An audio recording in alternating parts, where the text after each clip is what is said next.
See if his stream is working. Where is it? Go to the channel. Go to the channel. Oh, it is working!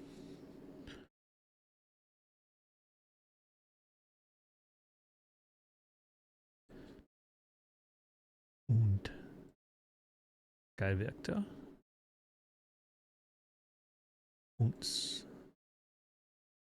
Flight Simulator. Eat some food.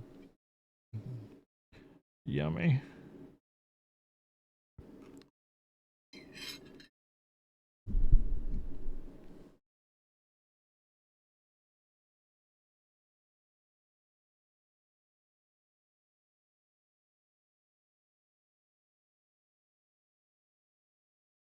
Play some music.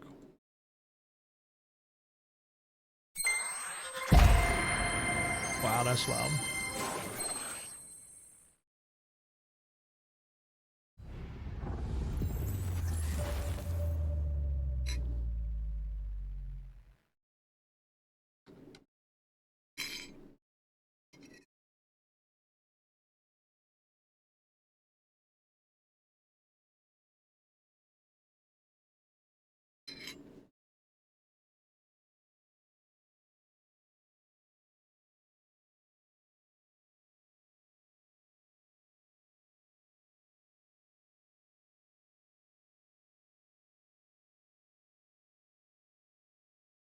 Oops.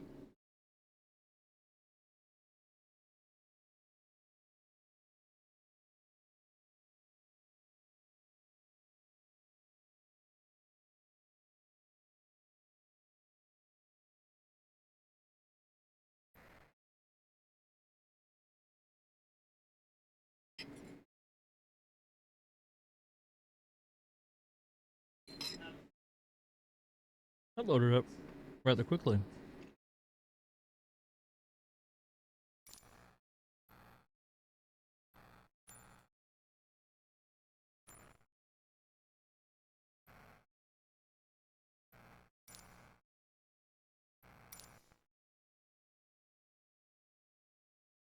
Let's see if we get those camera flickers. I think I fixed it.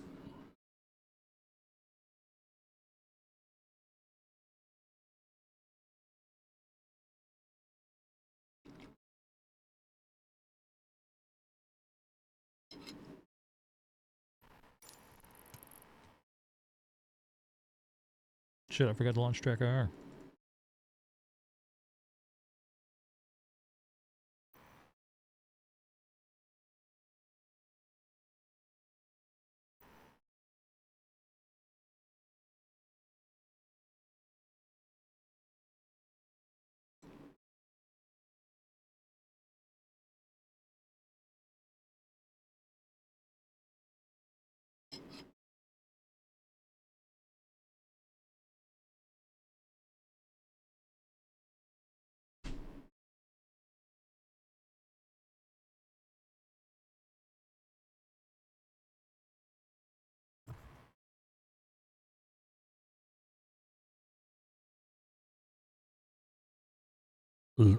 Radio alight.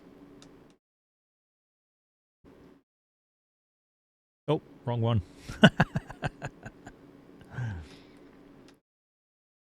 We want this button. There it is. How about this button?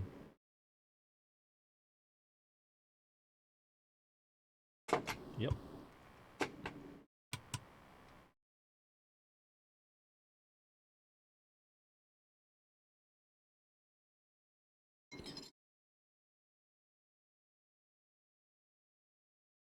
All right, now let's load the Neofly.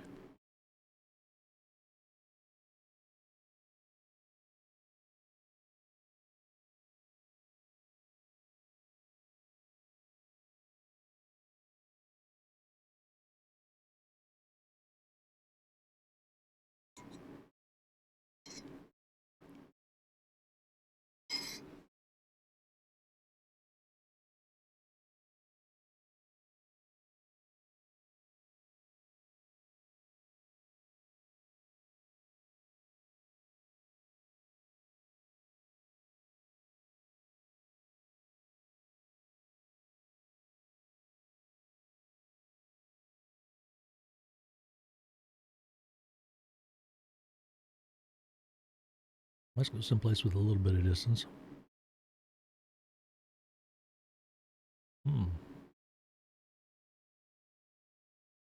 Lexington's not bad.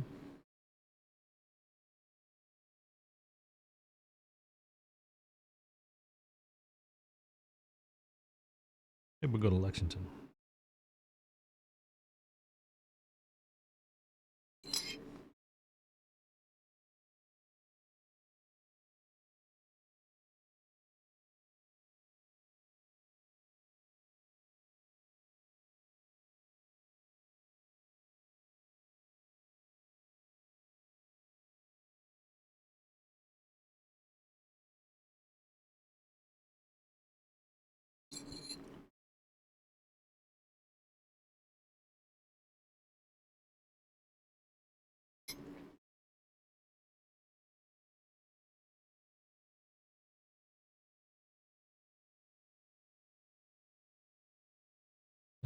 Good day to you, pilot. The flight plan has now been signed off. As soon as all the cargo is safely on board, you can get on your way. Let's move the hour up. Transporter from dispatch. Loading cargo. Please stand by.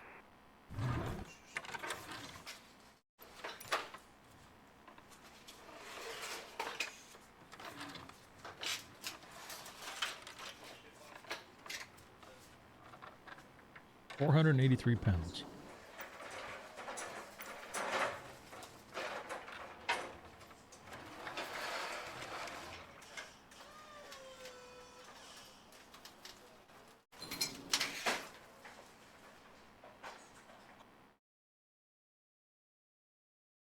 Transporter from dispatch. The cargo is on board.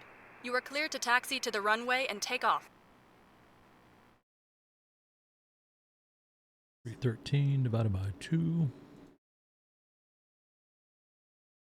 156.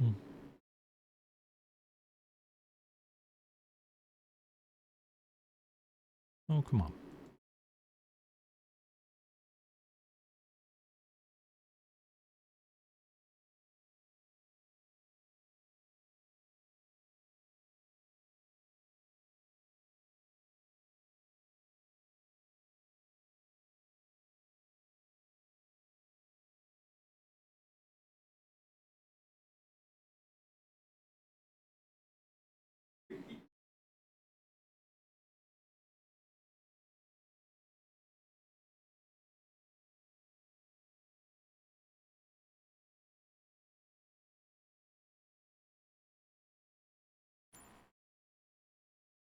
That works.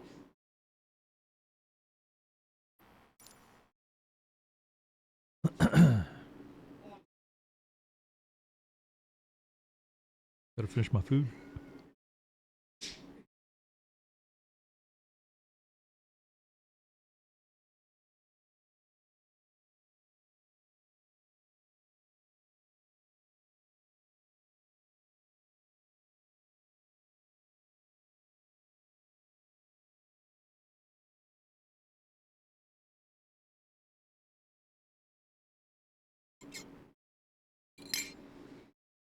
Shall we do the checklist?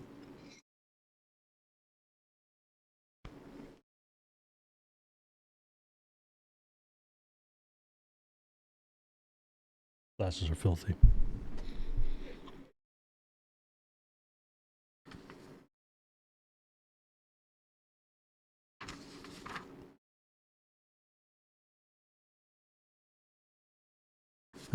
Interior pre-flight. Required documents. Check. Hobbs tack time.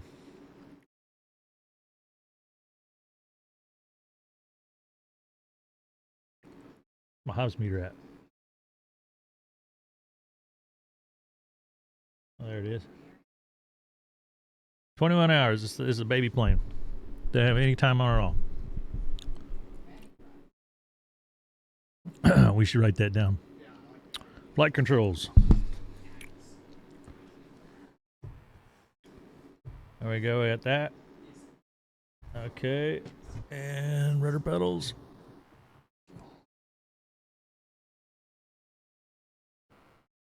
Looks good. It's time consuming.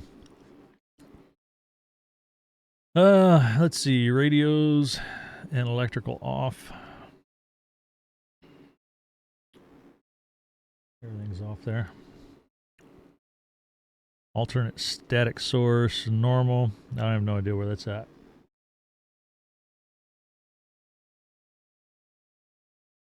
Fuel selector, cycle.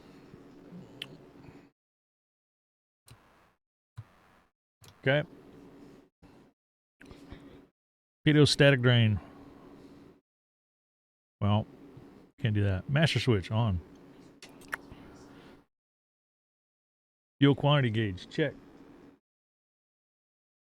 Maybe we need the battery. There it is.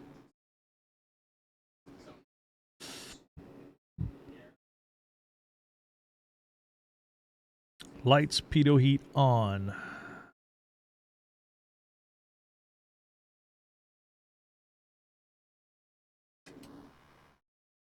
We got the lights on. Don't need the landing light right now. I don't have dive checks for all that stuff. What is this?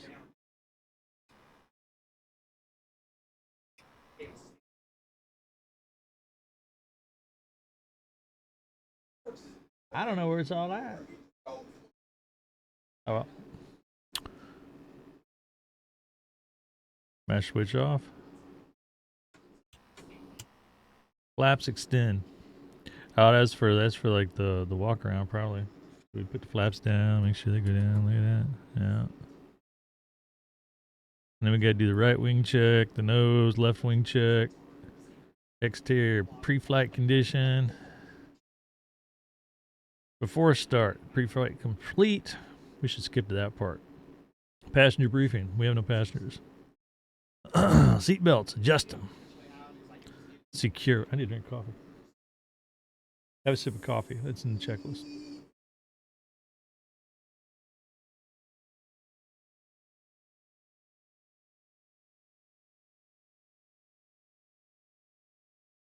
Oh, that's good. So radios and electrical off. We have that off. Circuit breakers check. Wait, circuit breakers. Oh, look, are they all in? What happens if I click one? Comes out. Look at that. Ding ding ding ding ding ding ding. Circuit breakers are in. Check. Carburetor heat off. Where's that carburetor heat? It's off. See, that would be on. Oh, look, we can go midways. I should put that on an axis. That's on and off. Fuel selector, fullest tank. Well, they're about the same, so we'll put it on a 1. Throttles, we're cold, so we're gonna go 1/4. Mixture rich. Primer 3 to 4 cold. So let's see the primer. We go 1, 2, 3, and 4 for your mother. So we got it primed. Brakes hold. Master switch on. Fuel pump on. Aircraft license required. It's a prop area. Wait a minute. Open that up. And we say, run like hell. Let's see. Clear. Engine starter engaged.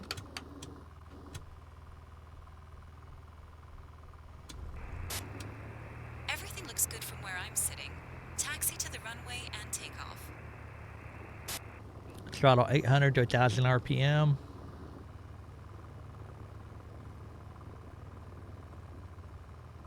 There we go, it's 800. Oil pressure check, positive. Where's the oil pressure? That's not it. That's not it. All I know is there's another Hobbs meter over there.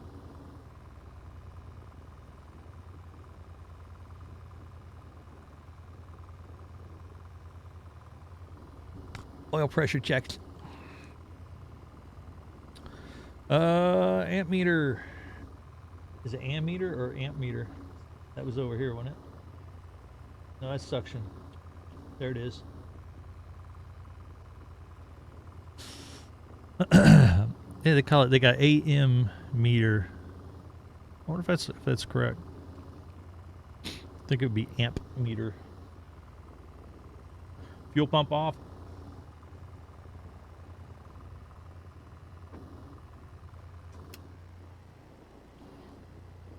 Fuel pressure check.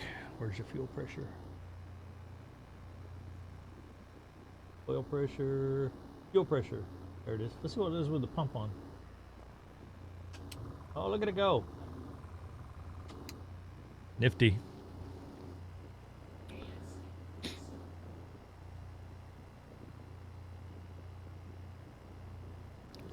Mixture lean. So well, we're supposed to be where we're supposed to be, I think. Unless, let's see, before takeoff. Yeah. So should we lean it out a little bit? I don't know how much we lean it.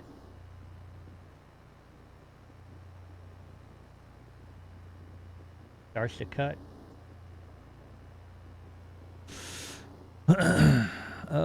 Let's see. Flaps retract. Fuel selector switch. Then fullest, so we're still on it. Avionics radio. Let's turn the avionics bus on. On set. Let's go. Ding. Oops. There we go. Dink. Dink. Volumes. I don't know that it really matters for these, but. And then transponder to standby. Let's see. Transponder set code and altimeter. For altitude, there we go. Code 1200. How's the weather? It could be questionable.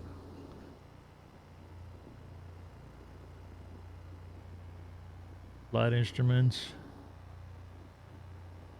Let's see, what is our altimeter? Oops.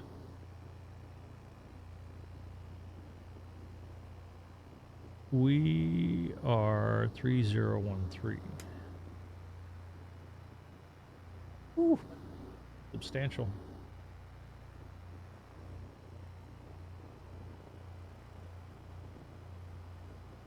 Landing light on for taxi. There we go. Brakes test.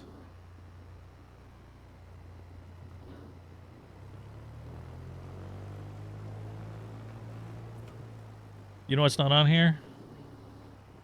Fucking chocks.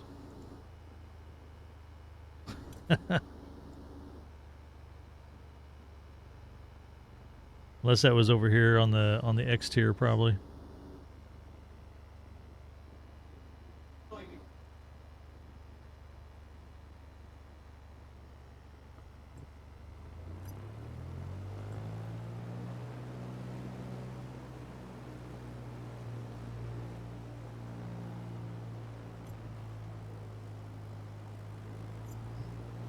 Yep, brakes work.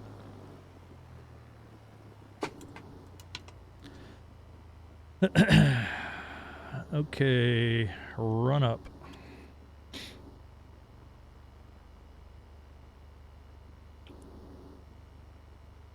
Let's go out there and we'll do a run up. Hey, what's up? Yeah, we got the although at this the EGT. Oops, pulled the throttle back.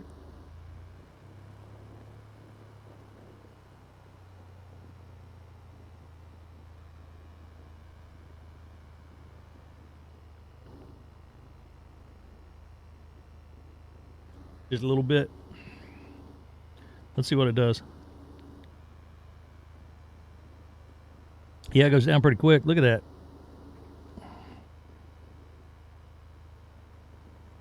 Holy shit. Yep, and then it goes up till, wow. That's fast.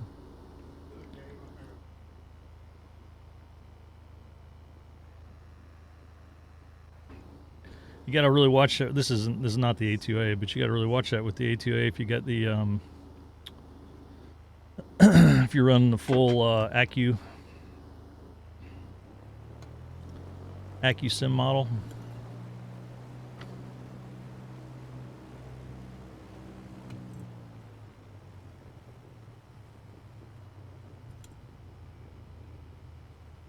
Because those plugs foul like in a minute.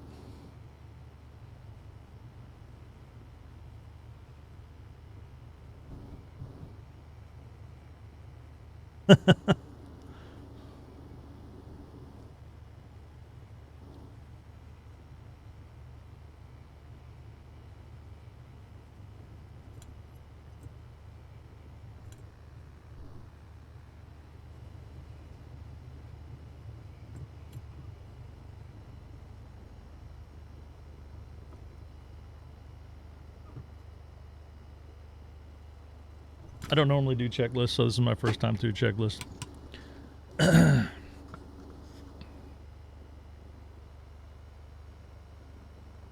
Need my glasses. Just never gonna get off the ground.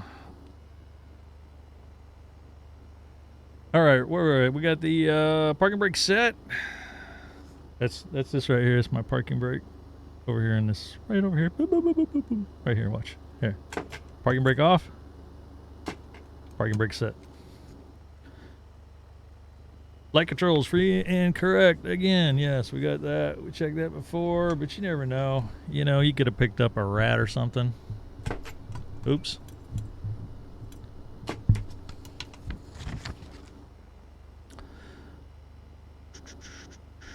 Circuit breakers, they still in? They still in. Mixture rich. We got it up there. Let's see. Throttle, 2,000 RPM.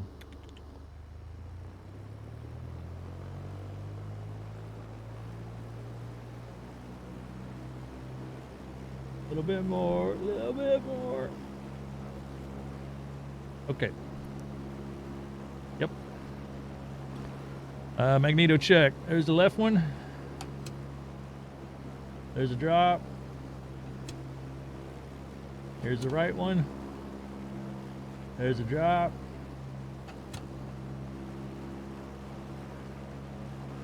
Carburetor heat. I don't have a control for that. Look at that. It's like magic.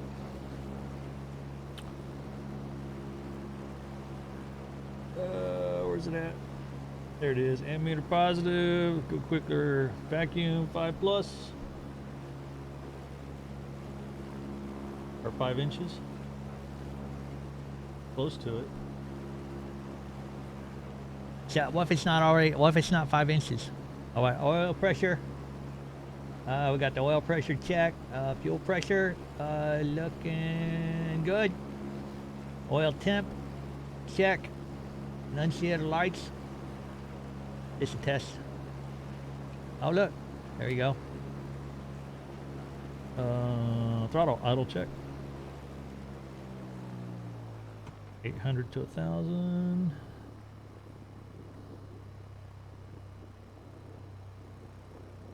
Let's go to 800. Mixture reeling for taxi. Oh, I'm already out there. Primer in and locked. Appears to be. Magnetos. Both. Yep. Parking brake release. All right. Trim set for takeoff. This I do need to watch because sometimes I screw it up. Flaps up, so that's. Hey, stop! Thought I had my feet on the brakes, but it didn't register. Carburetor heat off.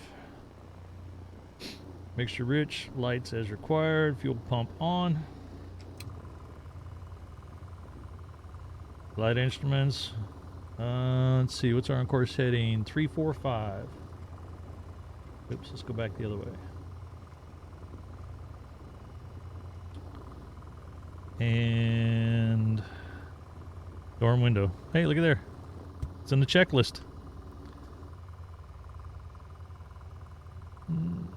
Heading, let's see. I know we're going to take off this runway. Rotate 55 to 60 knots.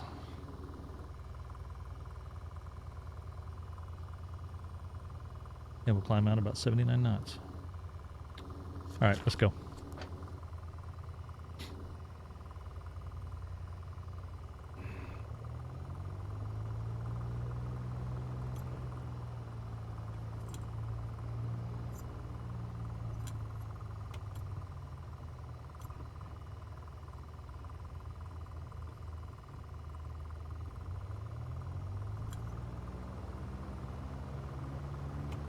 Got the fuel pump chugging away.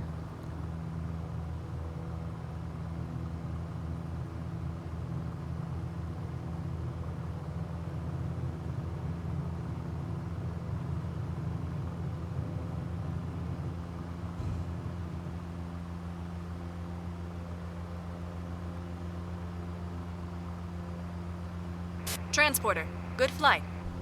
Good flight indeed.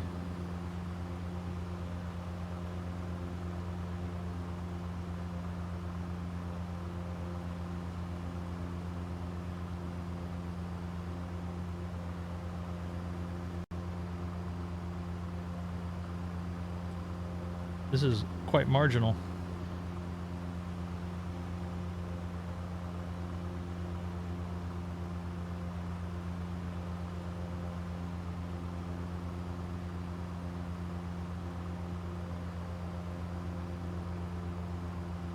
Let's see. Set for cruise, lane for cruise, fuel pump off when we get to cruise.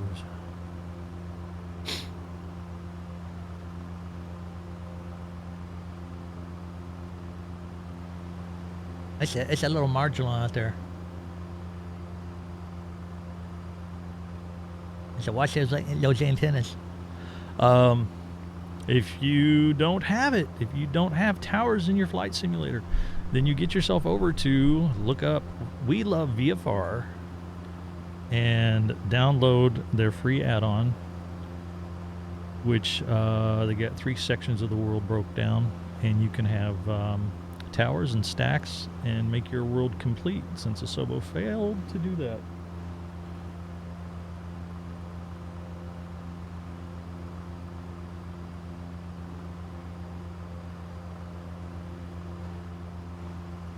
So much pressure when I fly with the checklist, man. I'm not familiar with it.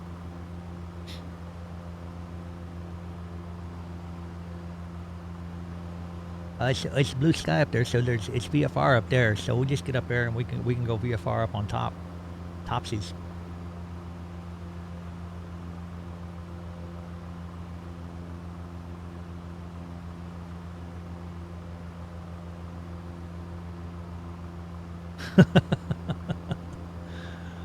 We love IFR.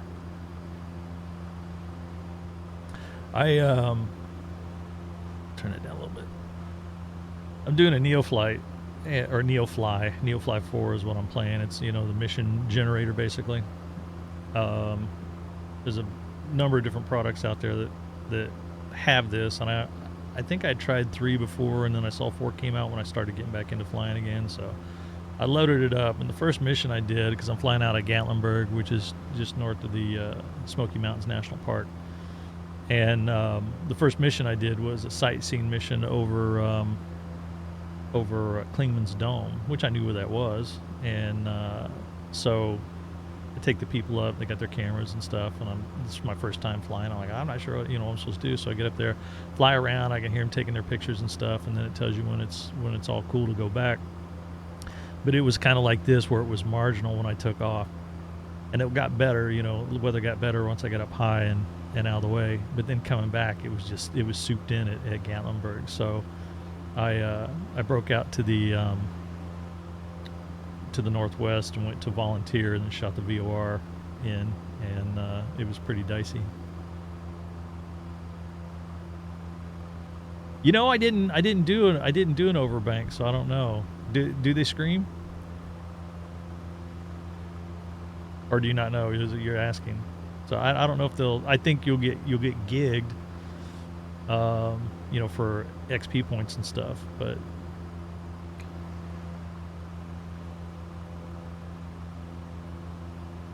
switch to the right tank.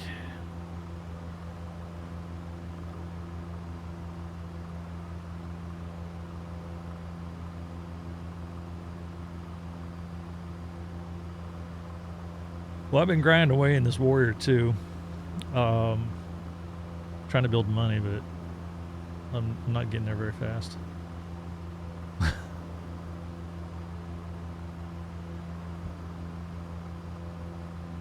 going to get to the point where I can fly the Comanche, but I haven't found it in there, so I don't know. I went looking to see if it's compatible in there, whatever, and you know, people have said that. Or I've seen posts that they say it is, but there was some little bit of issue with it.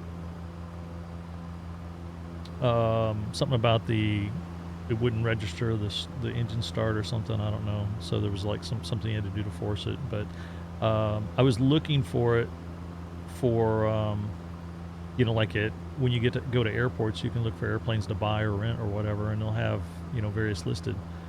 But I never see the A2A.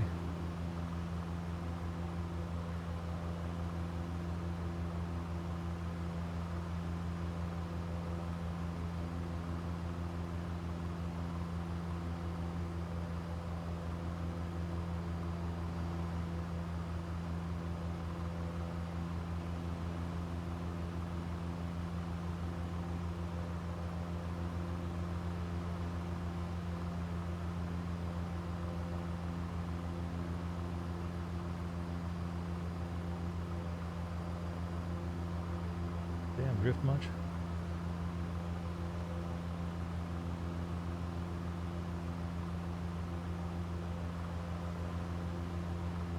Let me know if you see my cameras flickering at all. I think I fixed it. Oh shit, I think I just saw it flicker.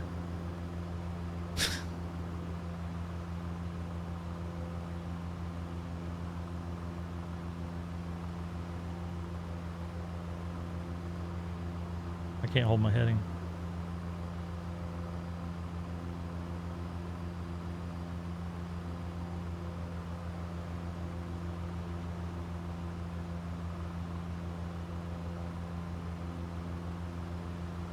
Okay, good.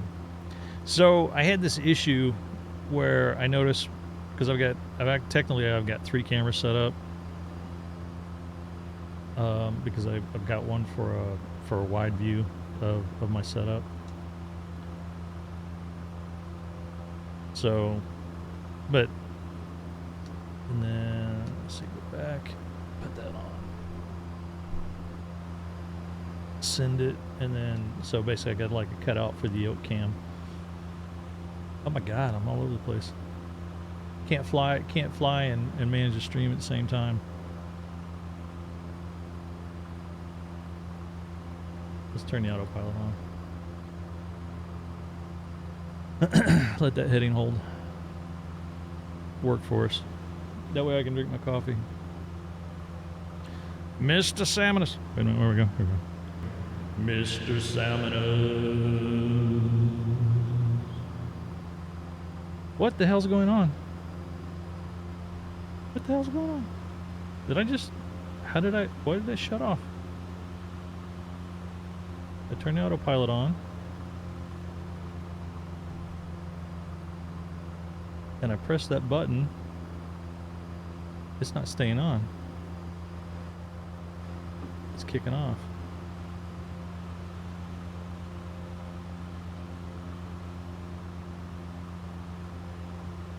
Something strange is afoot.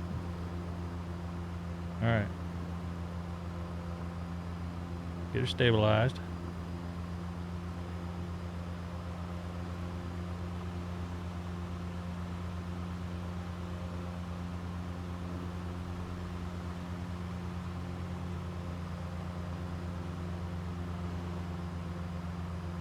Okay.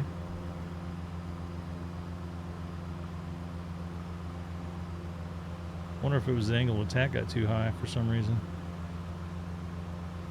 And it kicked it off.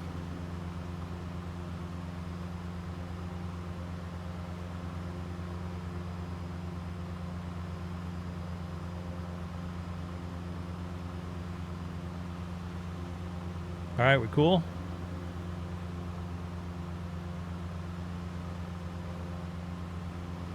So I hit that button. That was weird. I don't know what the hell happened.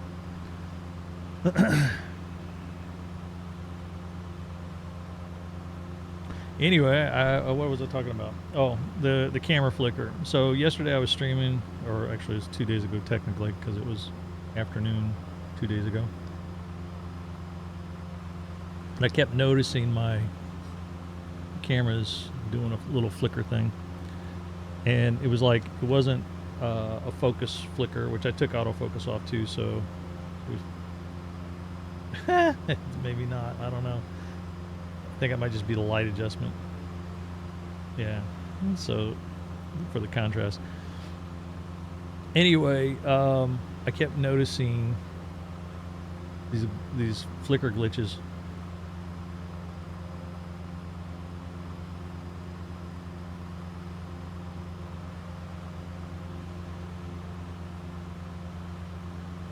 So I went looking for answers,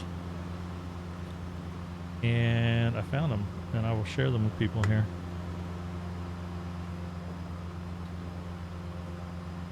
If anybody is interested.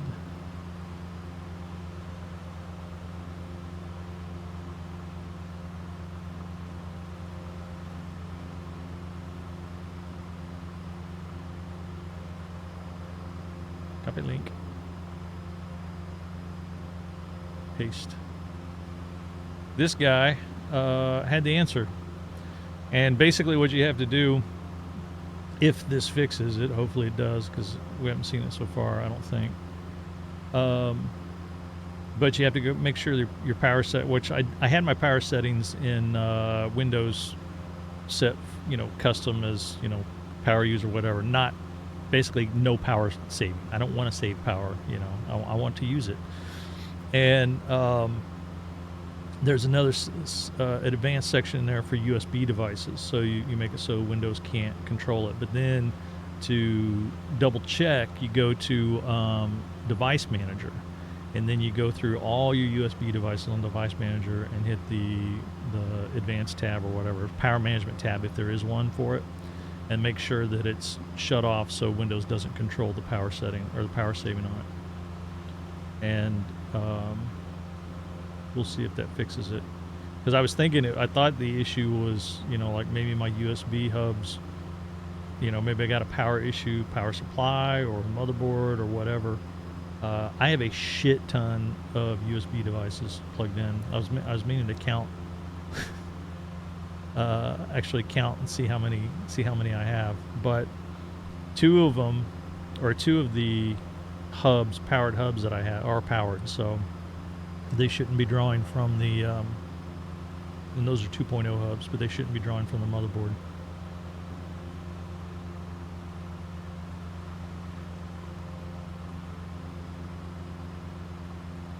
When I first started watching that video, I mean, it's a little slow. You can skip to like where the little hill is. The guy talks a little slow. He's got a bit of an accent. I'm like, oh, okay, what we got here? But it was actually very informative, and he did a good job.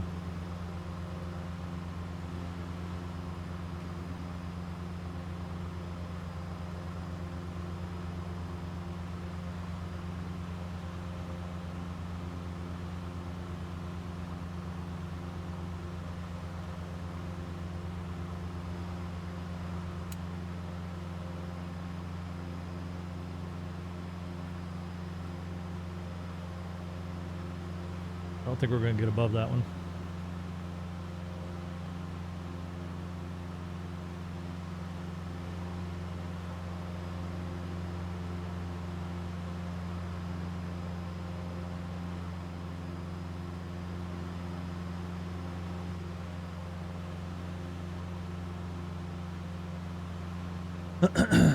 Let's look and see. Oh, we have VOR there. I wonder if we can pick up Lexington yet.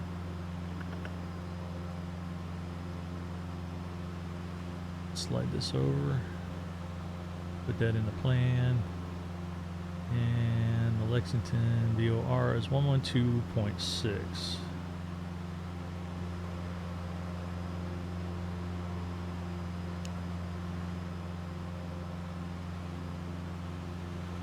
We are too far to receive it. So let's go to this one, which is London. And that's 116.55.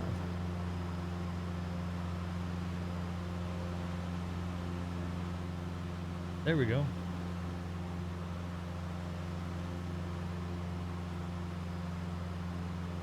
Come I don't hear it. Oh, because I don't have it on.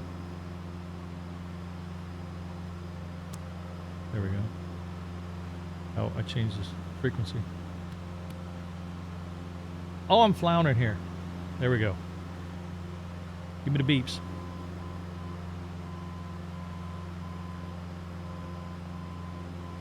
That's it.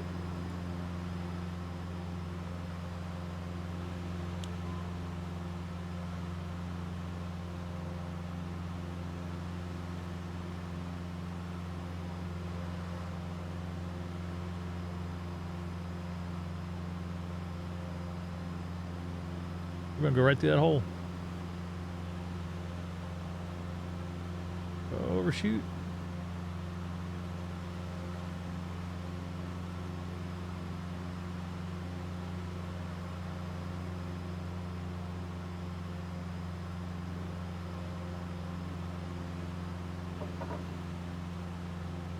Set that coffee cup up there in the dash.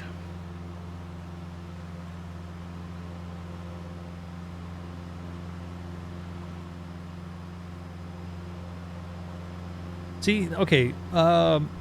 Here's the thing here's the thing I like and dislike at the same time about Microsoft Flight Simulator.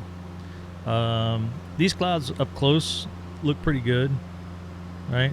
Those look close, but these ones out here in the distance, they look like volcanic ash clouds to me.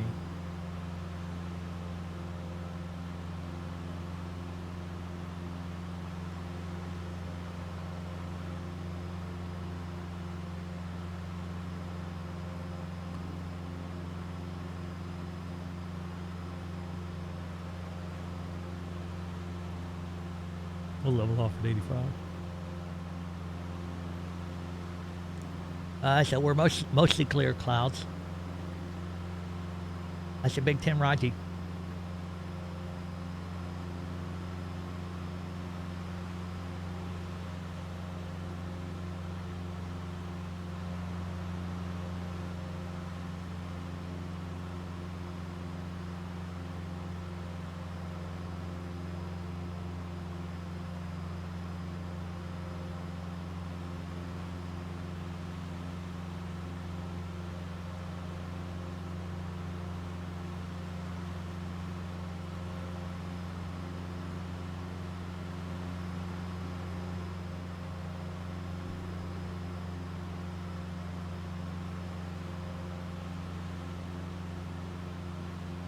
My altitude hold button on my radio stack doesn't work with this airplane. I need to program it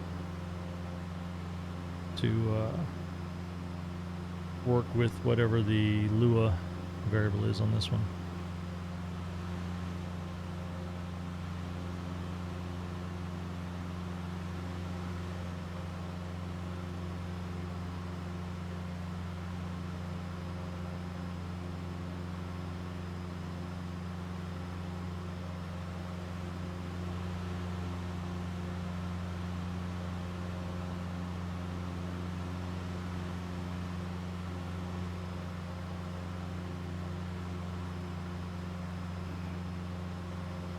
Oh, wow.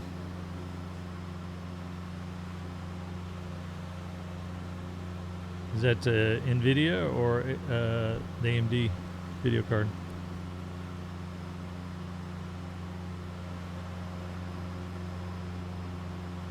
See, don't those look like volcanic ash clouds over there?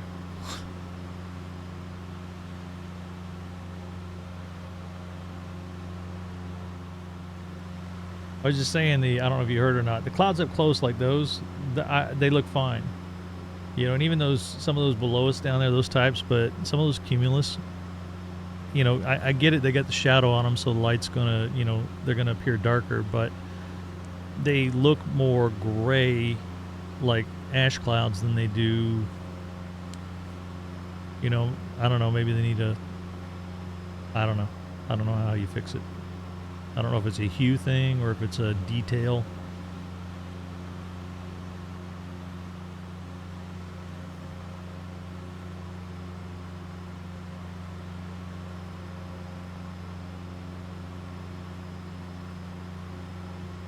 It's all going to be better in 2024.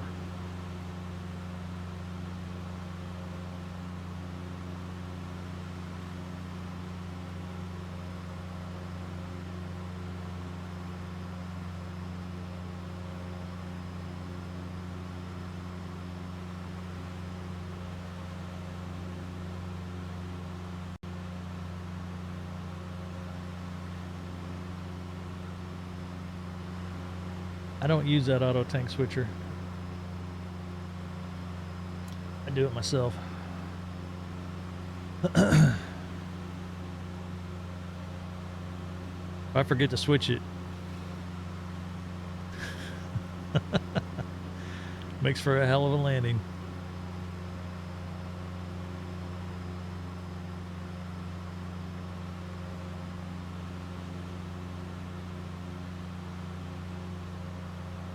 Like having a 150-pound fat kid out there sitting on a wing.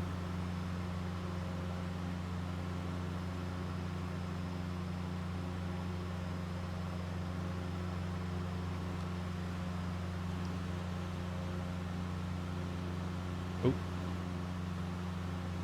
I didn't pull that back. I'm an idiot. Just burning through the sky, man.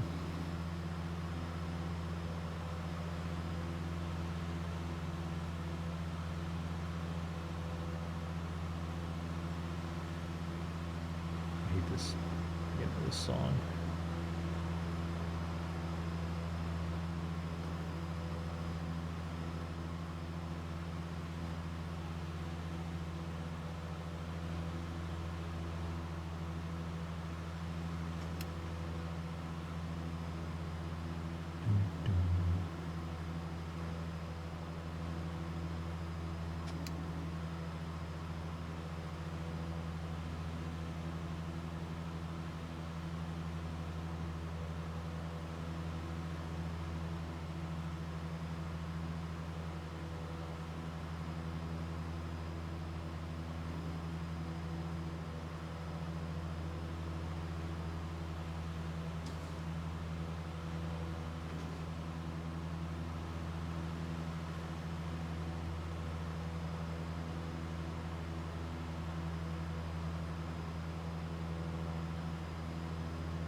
I downloaded some I printed some checklists for this warrior.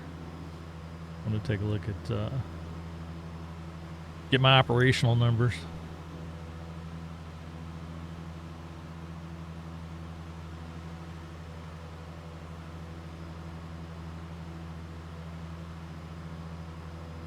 So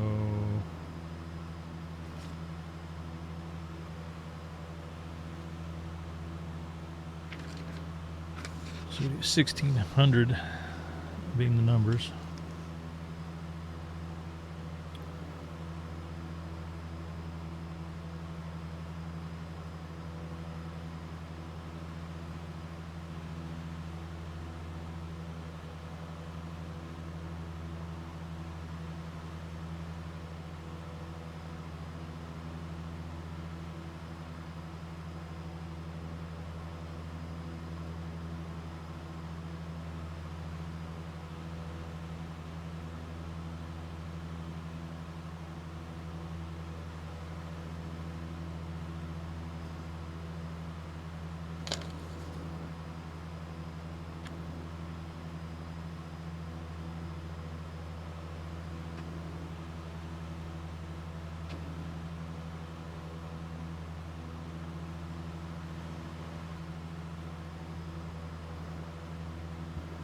34 miles from the London VOR.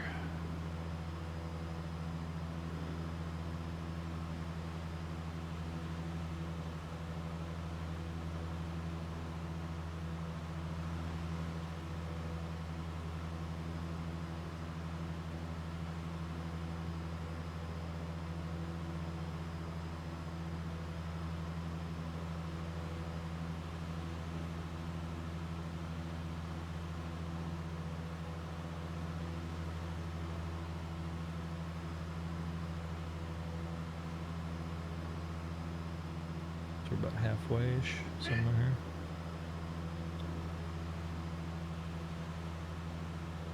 Halfway to the VOR, that is.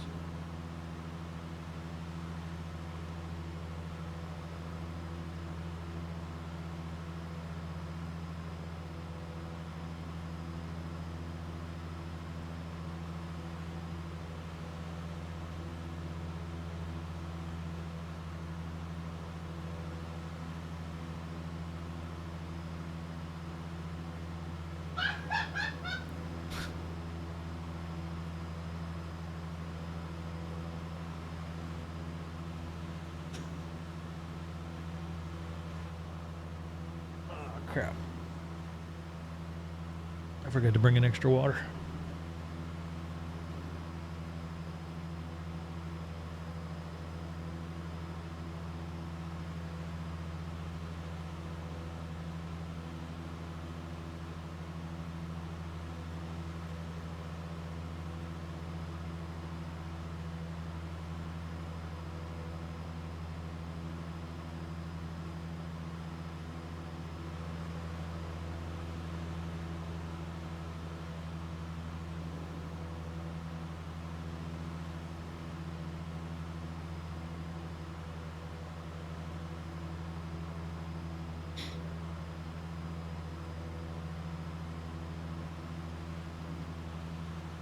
What is the latest or standard Logitech webcam?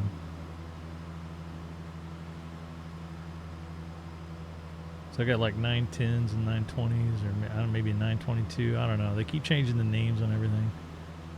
Don't need a 4K. That's ridiculous. Jesus, $200 for a 4K Pro webcam.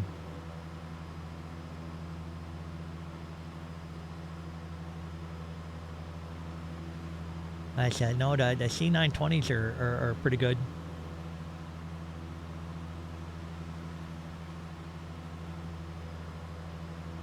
So what's the difference between the C920S and the C922? It appears to be $30. Hyperfast HD 720p at 60. Costs more than full 1080p HD video. Must be the hyperfast shutter speed or something.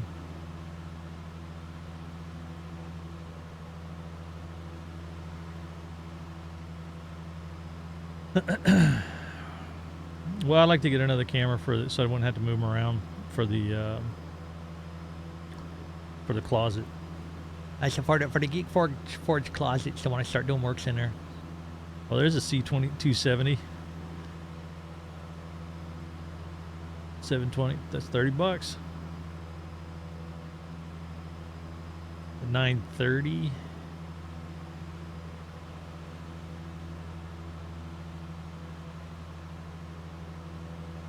Looks like the 920S is probably the way to go.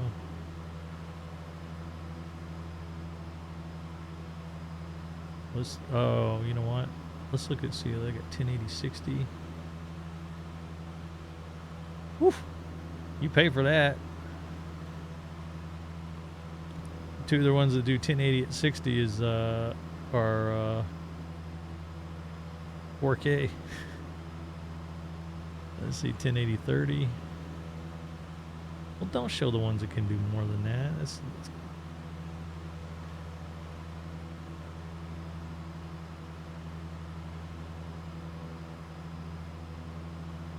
so 920S.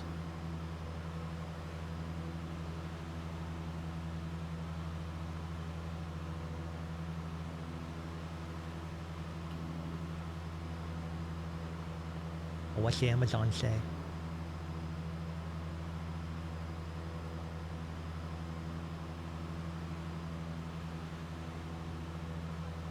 Yeah, 69 bucks.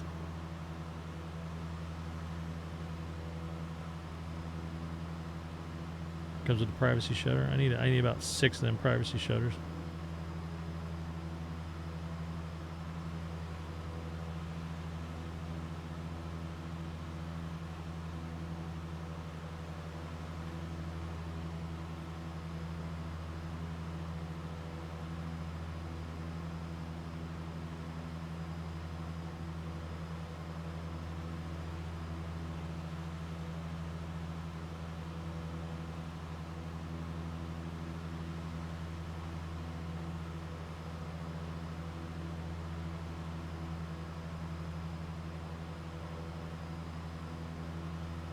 What the fuck you talking about?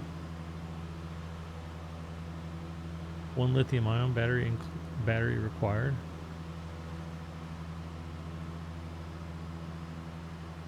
You're on crack.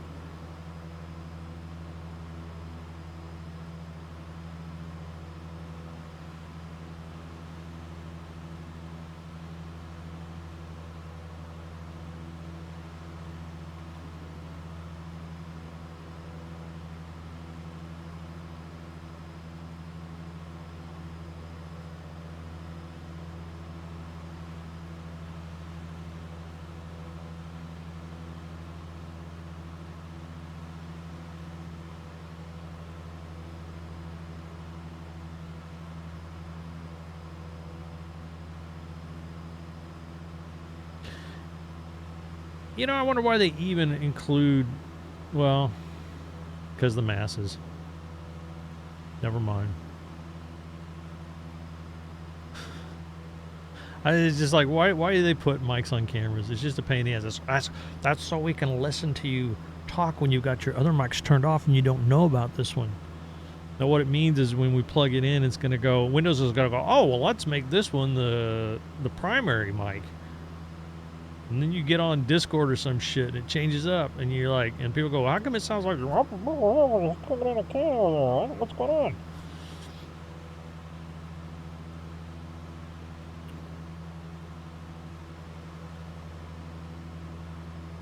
Check this out.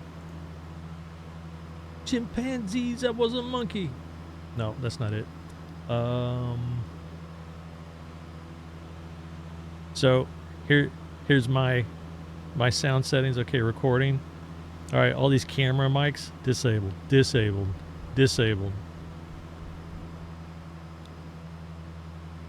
Wireless headset disabled.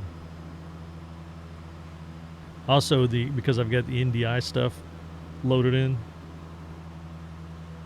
which allows you to stream across your network, disabled. Same way with playback. You know, every NVIDIA output. Oh, I didn't disable those. Disable.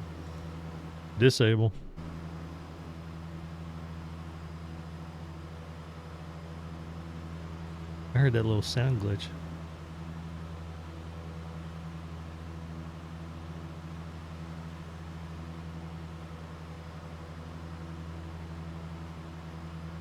$17 miles. Then we do a little course change. 346 will be outbound.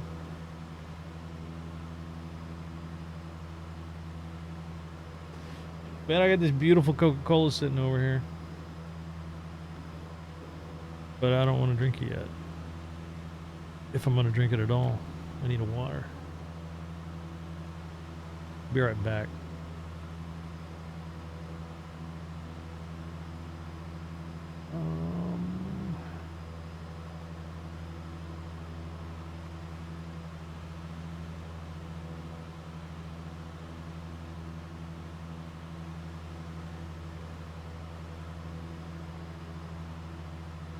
I need to go get a bottle of water. I'll be right back.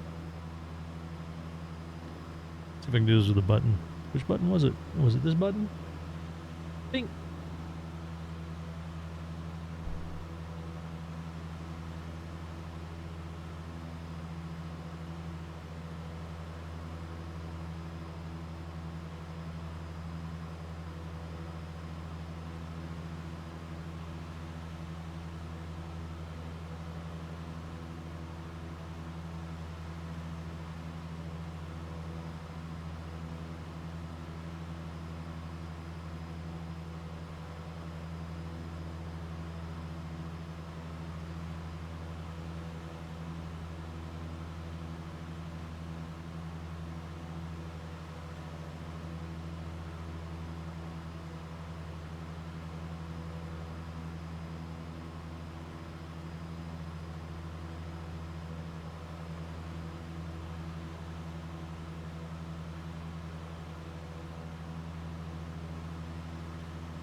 Oh my goodness. Microphone accessed. Windows host process. Run DLL32 application is currently using your microphone. More information.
So what is Windows host process run DLL32, I wonder?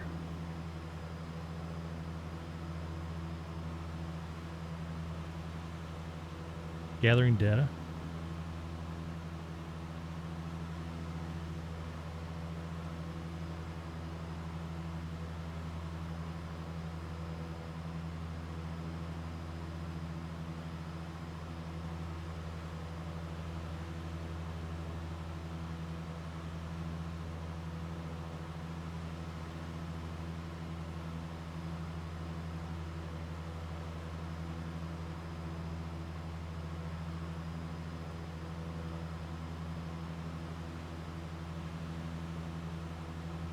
Huh.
Seven miles.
See if Best Buy's got any sales going on.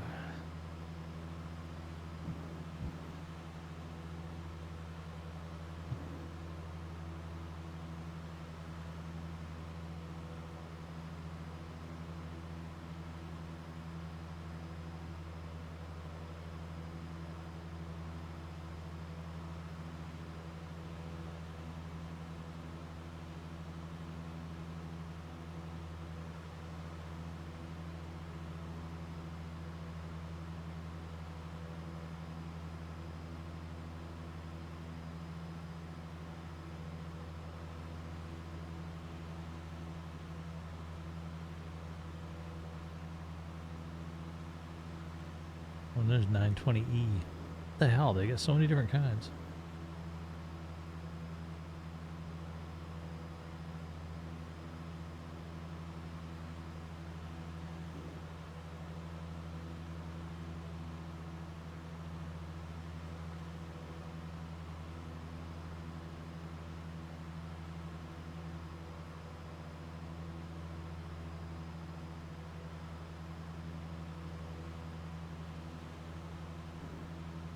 $346. Be the new course.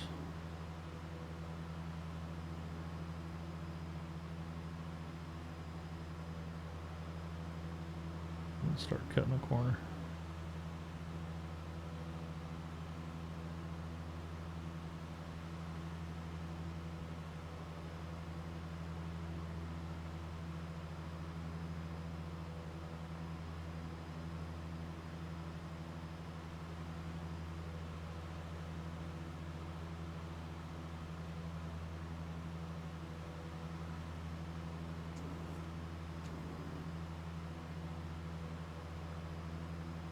Cone of silence.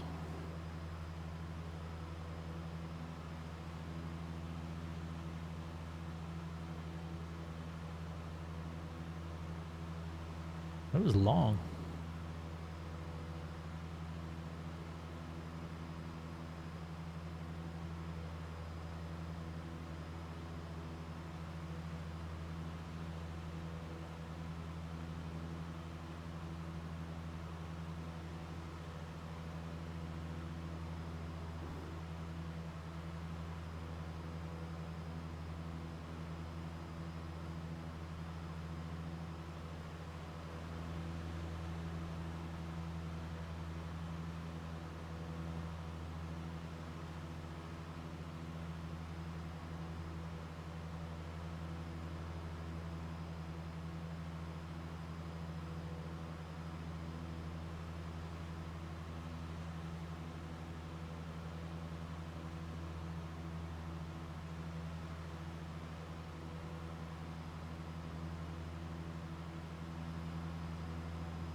Huh.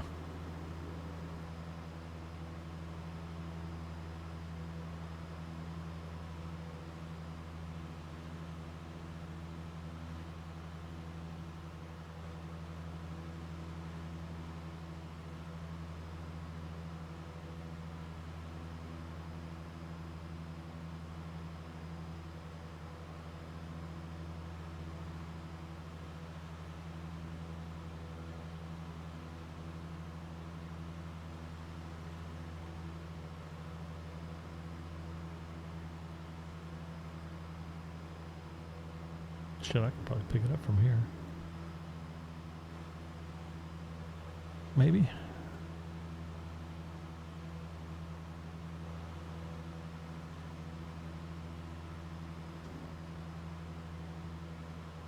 Yep.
Right here. This is that road. Right down here.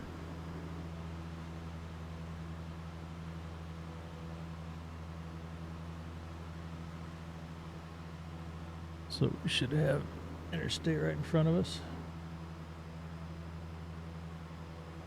It's probably Interstate 75. Or is it 65? No, 75.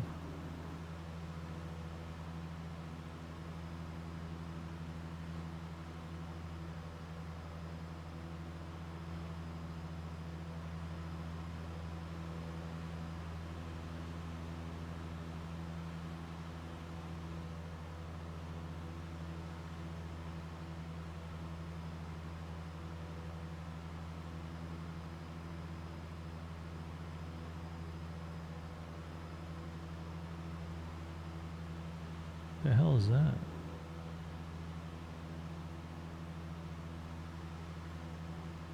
Huh. Oh. Got some military bunkers coming up. We'll be off on the right.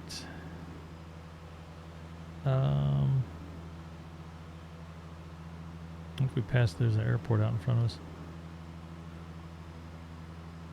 It says on the chart, notice, for reasons of national security, pilots are requested to avoid flight below 5,000 feet AGL in this area.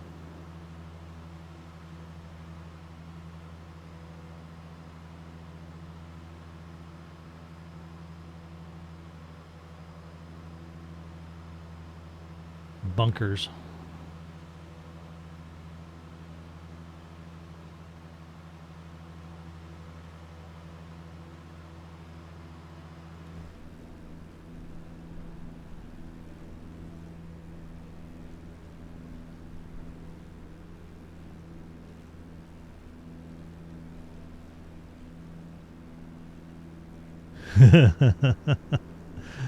Well, I'm up at 85, so I ought to be all right.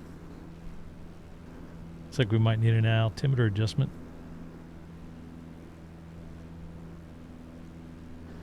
Let's see what this airport coming up on. The altimeter 3005. Yep, bring it down. There we go.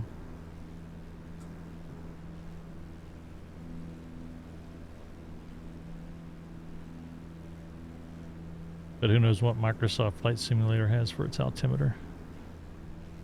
It might just be using Lexington, which is 3002. That's even further.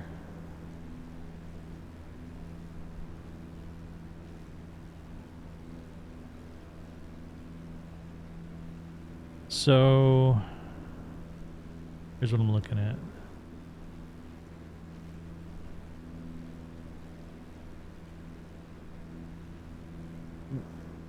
You see that? Yeah. So we're down around here and we're coming up looking for this town, looking for this airport. I think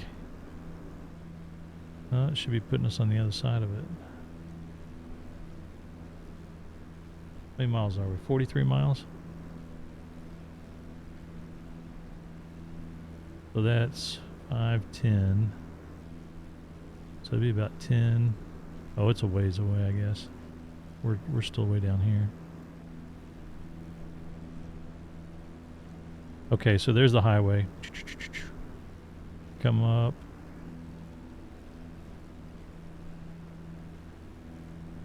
This must be...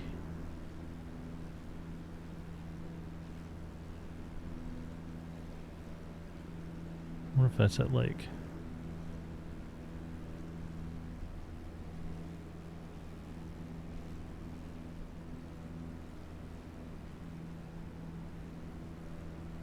I think that's Mount Vernon over there.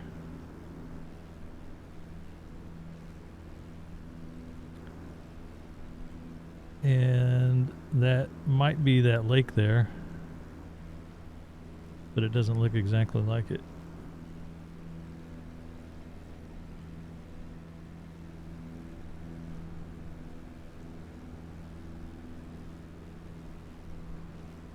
I think that is. I think that's that lake.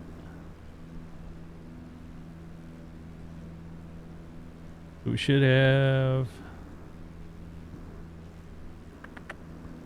That's a lake. We're here.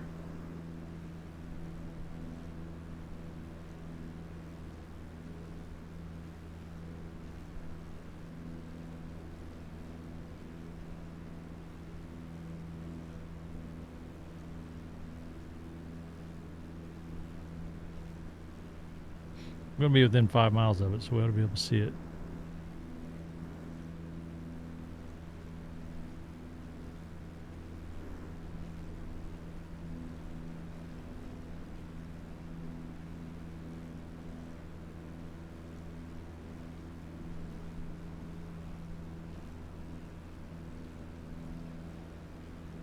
Hard to see in the daytime. Maybe I ought to make that darker.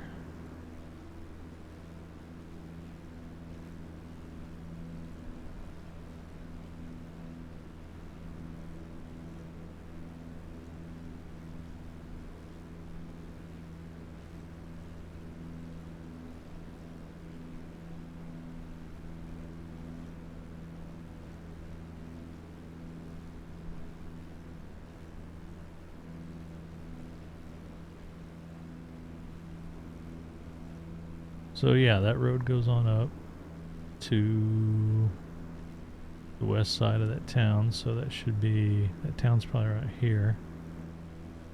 So the airport should be around here. And those bunkers should be right around here.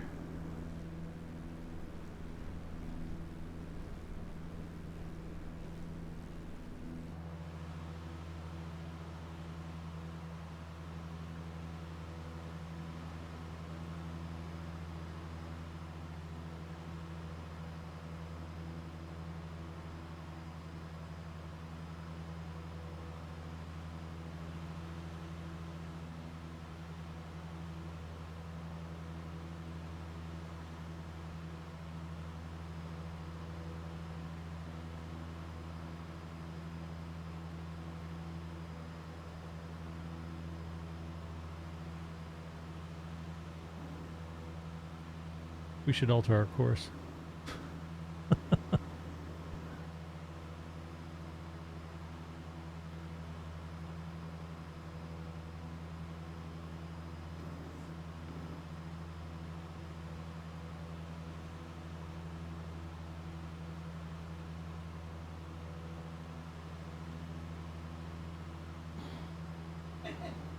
Let's go look at them.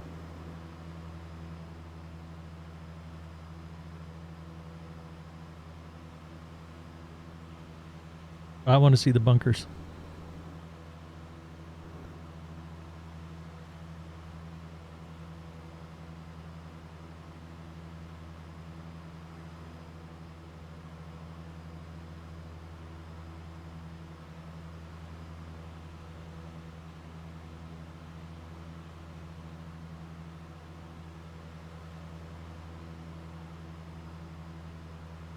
that that airport?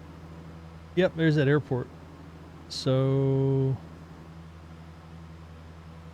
it's about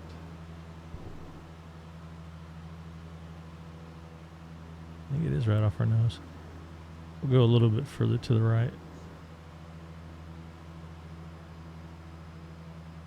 That way we can look down.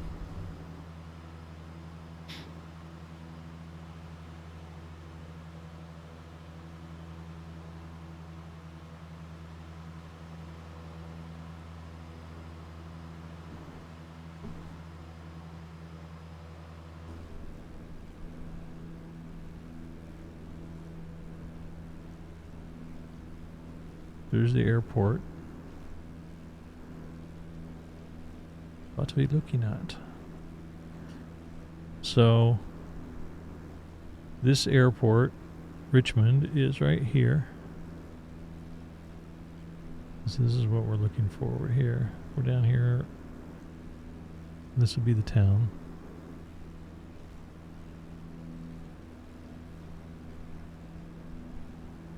So, right around over here.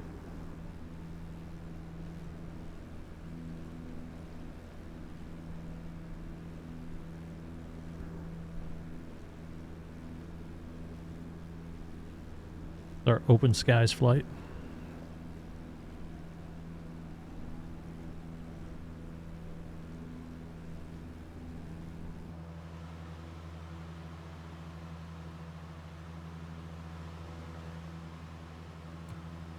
Switch over to the right tank.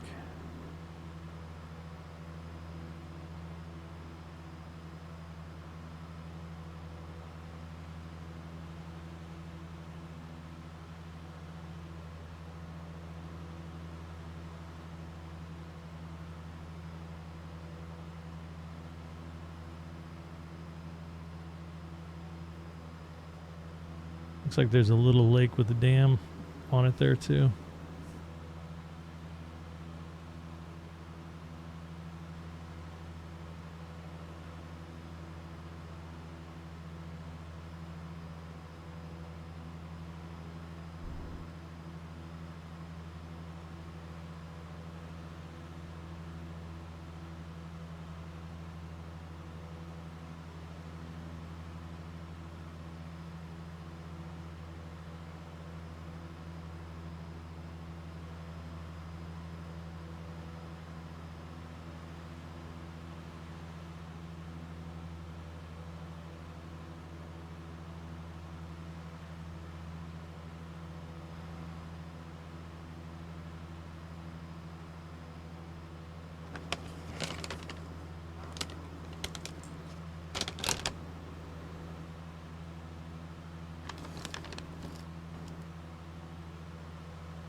It's got what streams need.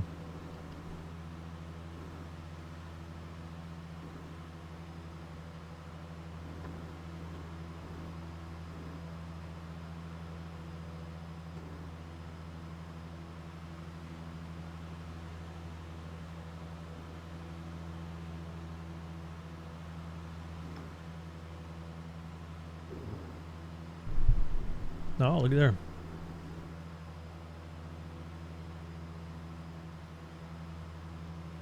There's that lake.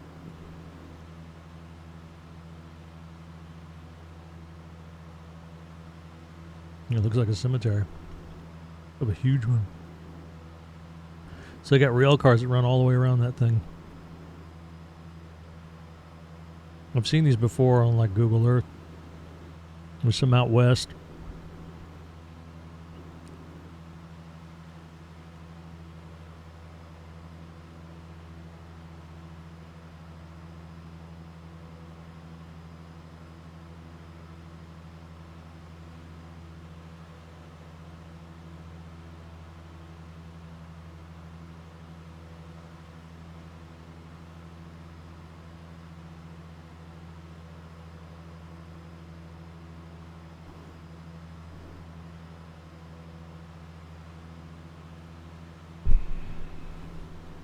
GTA view.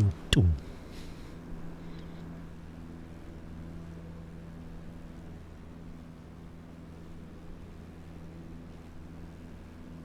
Wow.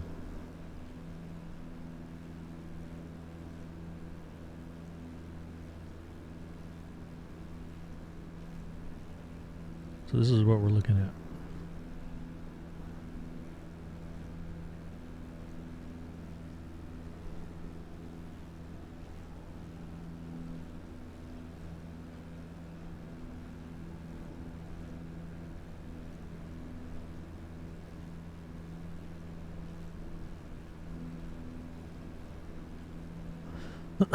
Yeah, the government's gonna turn off my internet. Sharing secrets.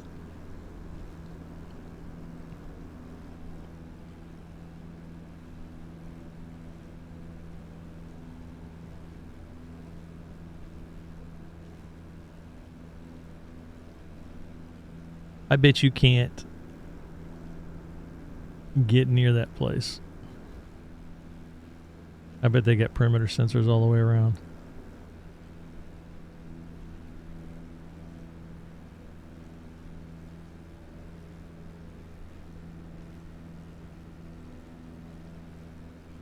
With signs that say something along the lines of prosecution, full extent of the law, death may result.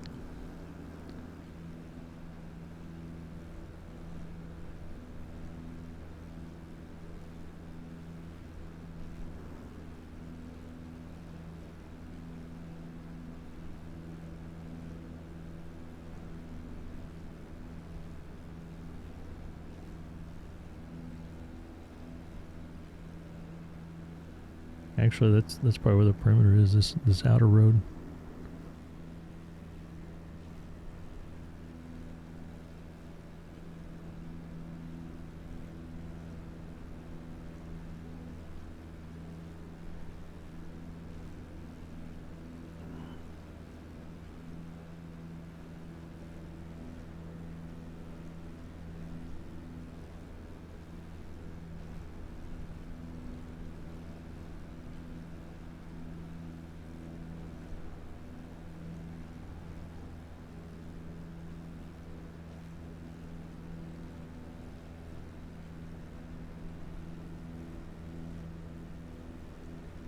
Wonder if this was established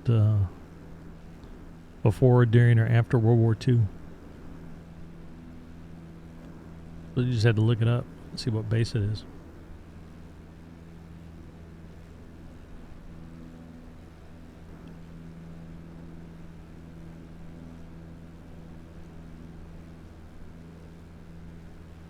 Let's look here.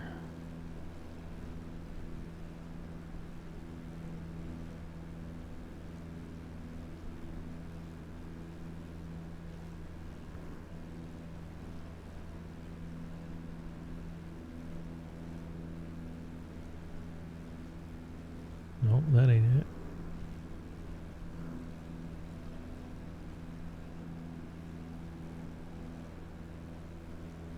Or this one.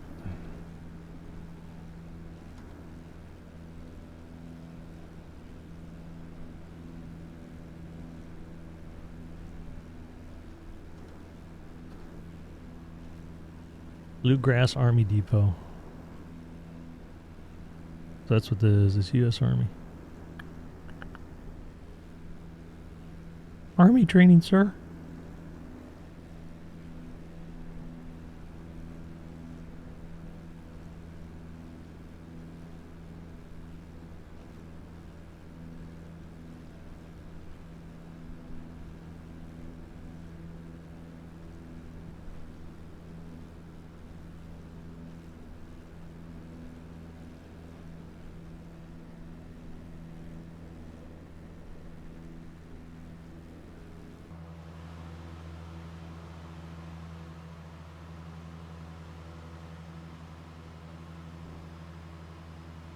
What is stored at the Bluegrass Army Depot? Like they're going to tell us. Oh, Jesus. The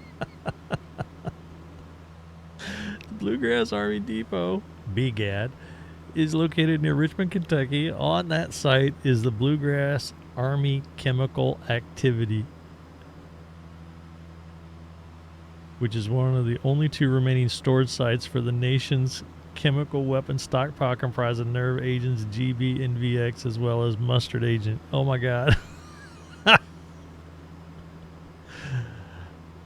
That's why they don't want you flying low, because they want you to be able to clear it. If you lose your engine. The other site is in Illinois. I think they've actually completed that one, maybe.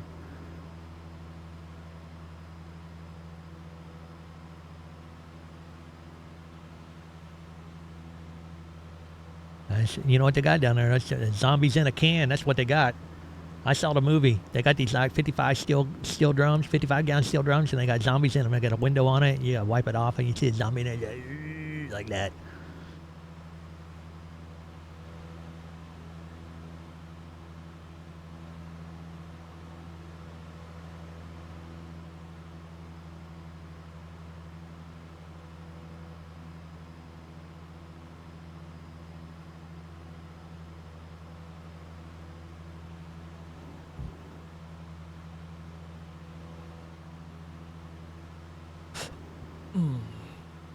Somewhere out in front of us is Lexington.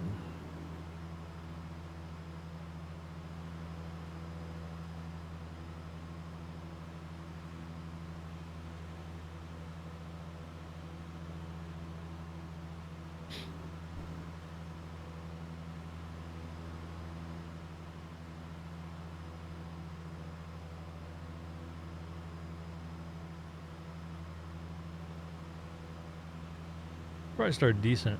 What do you think? Let's see, we're 14 out from that, and that's 7 miles from there, so it's 21 miles or so. Yeah, let's turn off the altitude hold is off.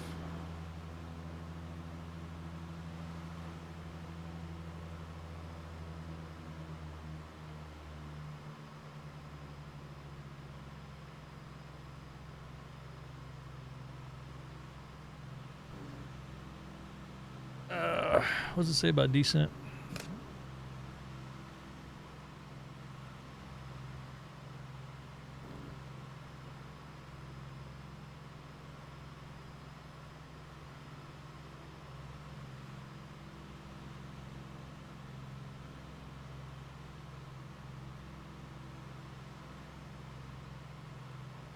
Should have the fuel pump on.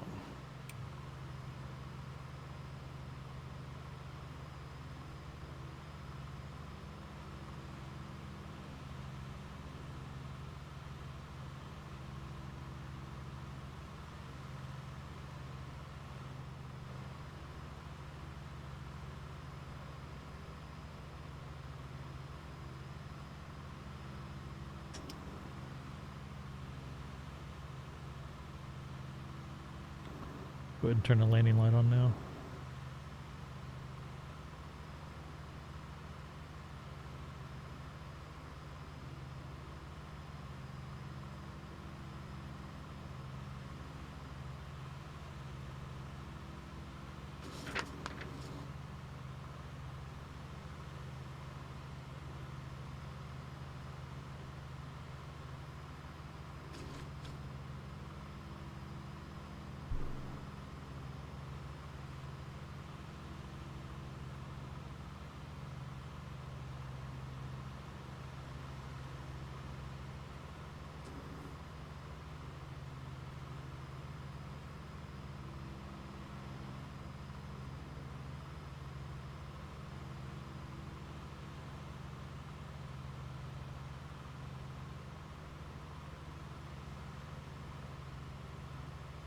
Iceberg or iceberg.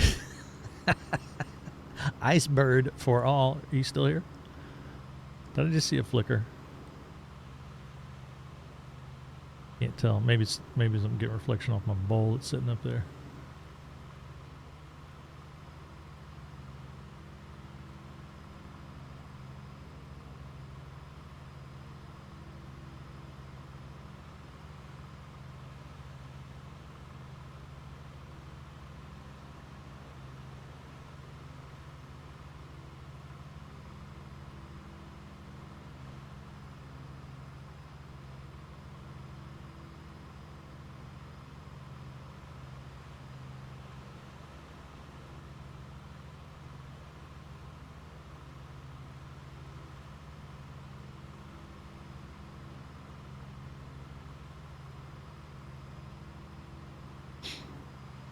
About 10 miles out there someplace there's an airport.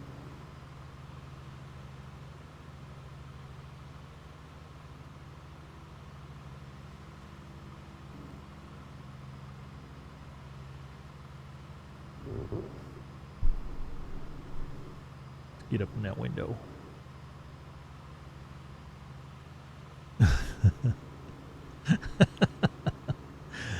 Man, you're the one that picked the name.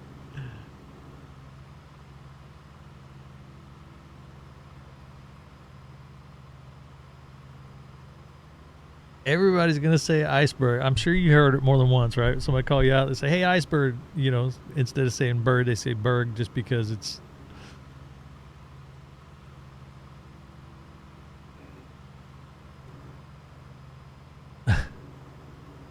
Call you romaine.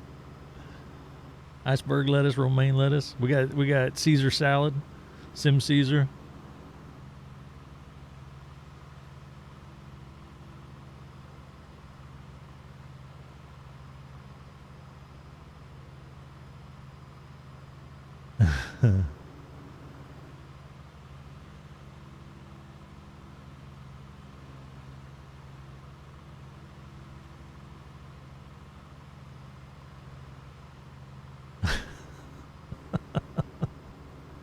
This is kind of funny.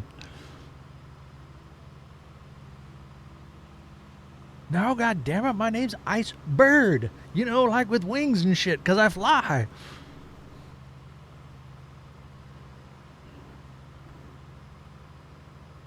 He's waiting for the boat simulator, so then he'll change his name to Iceberg.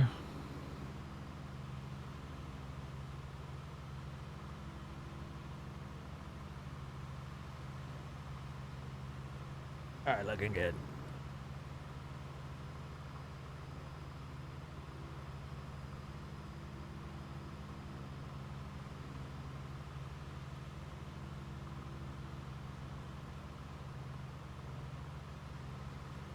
Oh, okay.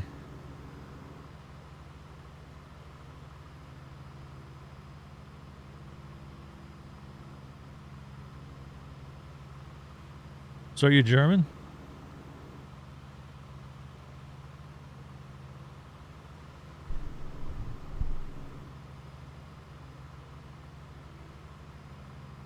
Oh, Austrian.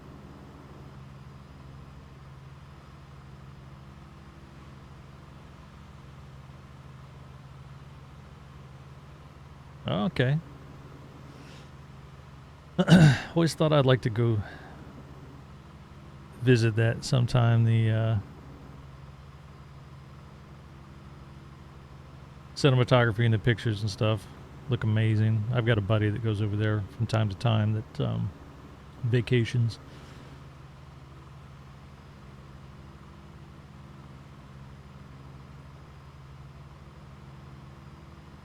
Always love mountains.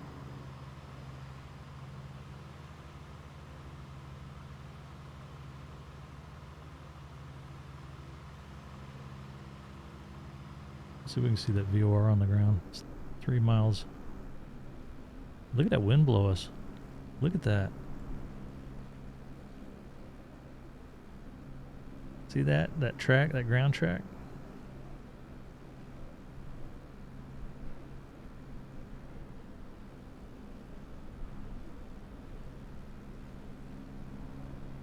Yeah, it's flying in a river.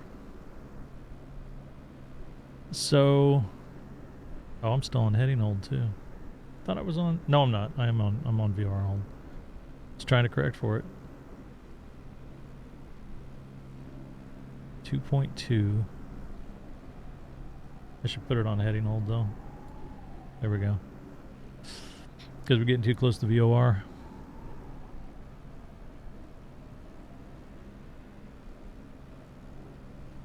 Maybe I'll bring the power up so we'll stop descent.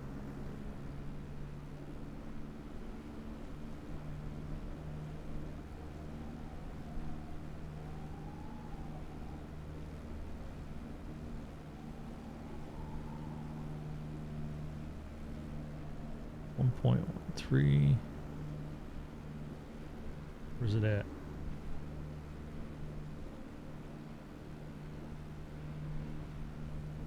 That's not it, I don't think. It shouldn't be, but it could be. 0.9. 0.8. Maybe that is it. It doesn't really look like 0.6.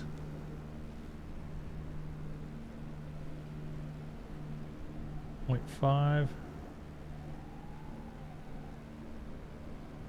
think that is it. That's a weird building though. They don't normally look like that. 0.4, 0.3.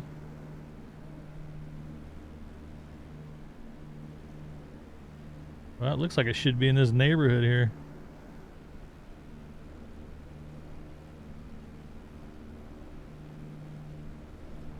I don't think. I think maybe what was happening, because I've got this black bowl up here, so it reflects, and I think when I move my head like that, I was catching those. That was catching my eye and making me think it was flickering up there. I did have, because it's on my VODs, I did have flicker yesterday, and then earlier today when I was messing around with it. Let's see, 303 out of there.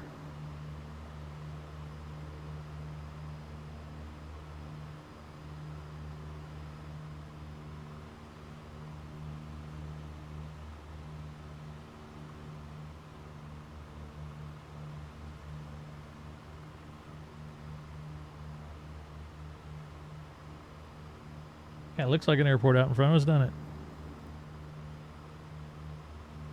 Let's see what the wind is. 170 at 8. That's why we're getting blown north. Altimeter 3002. So we'll pop this down, put O2 in. And we'll plan on landing that. Let's turn that autopilot off.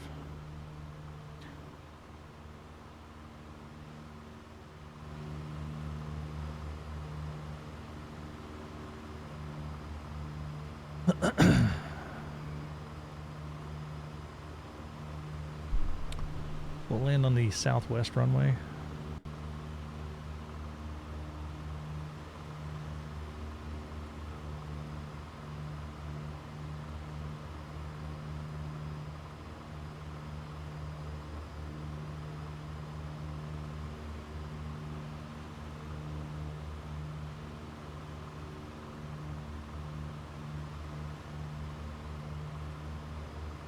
Let's go and enter midfield left downwind.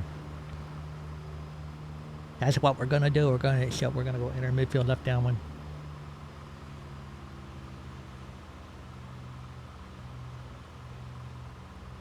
$90, $80, and $70. Those are the knots. 90 on the downwind, 80 on the base, 70 on final. That's what we want to shoot for. 90 on the downwind to beam the numbers. 1 notch of flaps on the downwind, 2nd notch of flaps on the base if we use it, and then 3rd notch on final if we need it. And then, so yeah, 90, 80, 70. 63 knots at the threshold.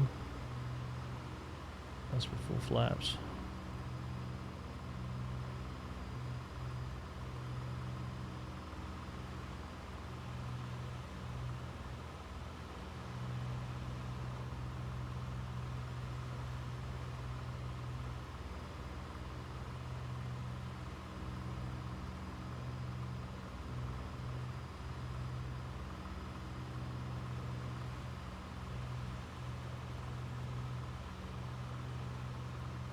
Curb heat on.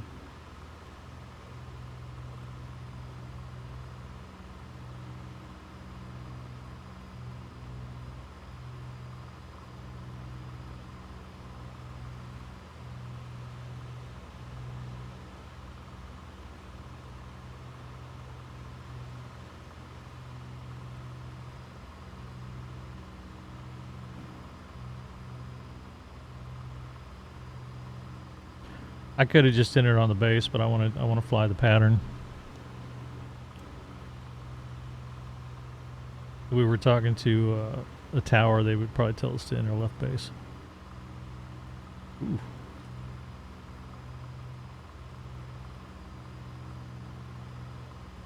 Oh, turbulent drop there.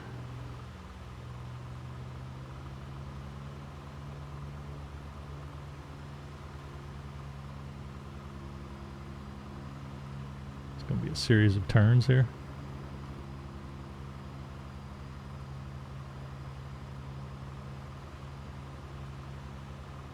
Not very graceful.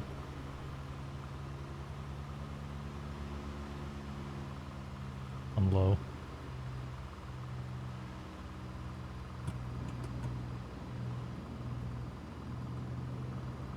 Oh, we're all over the place. We're already at 80 knots. There we go. This is a shitty approach. This is a shitty pattern. I've been better off taking the base. Or just fly the damn sim the way I know how.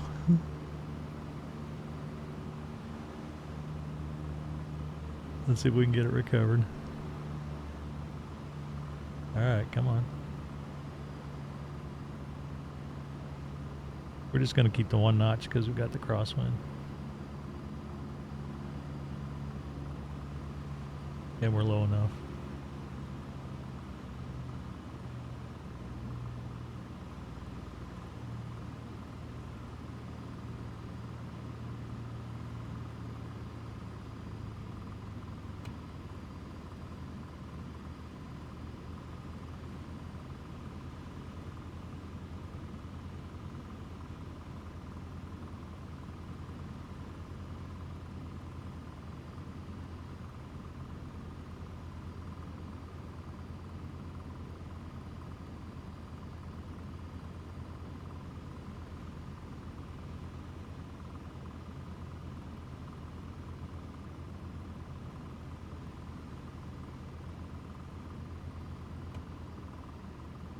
Oof, oof, oof, oof, oof, oof, oof, oof, oof, oof. Transporter from dispatch. Nice landing. Go to the parking and put your parking brake on. I'll be in touch. That was shitty.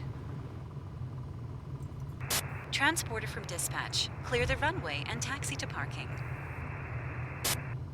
That was horrible. You should be ashamed of yourself.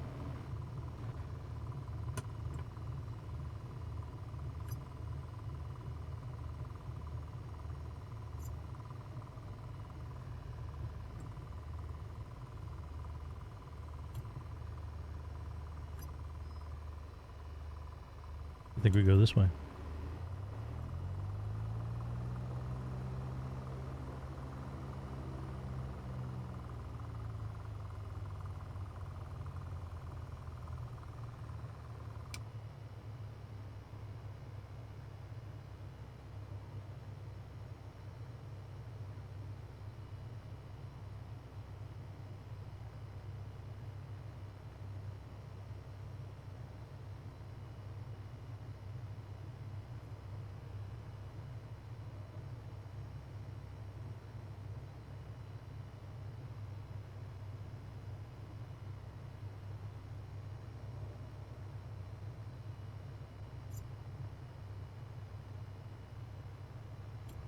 I should we should pull up to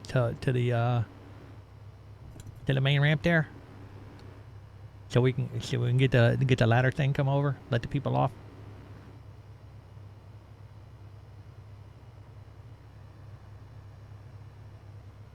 That speck on the window makes me think I got something on my monitor.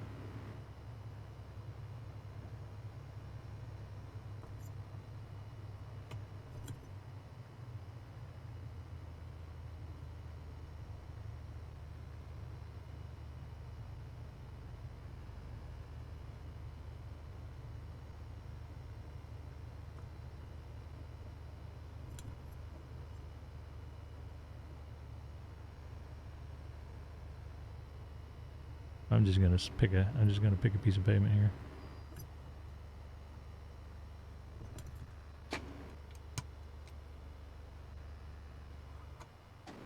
Transporter. Cargo unloading in progress. Stand by, pilot. You stand there.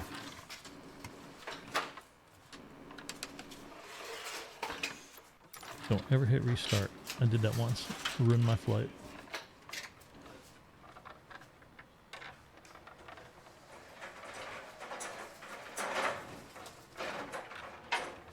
So they got to get the ladder.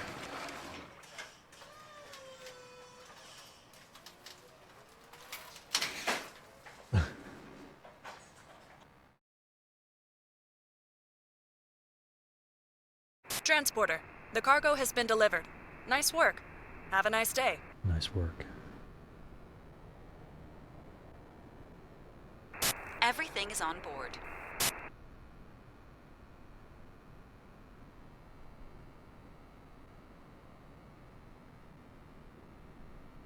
So are you talking about my voice?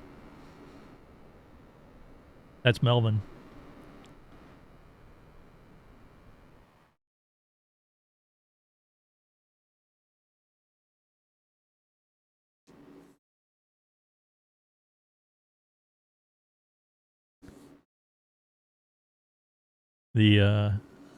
That voice is that's Melvin Spitzner.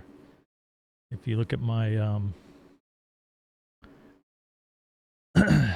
my picture for my stream, he's the redheaded guy with the glasses, and he's a character I play in GTA 5 roleplay.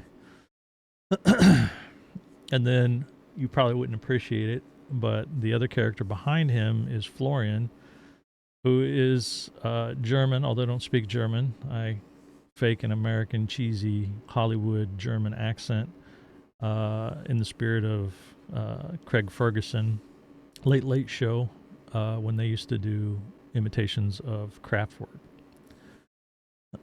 So Melvin talks like this. I say, hey, how's it going?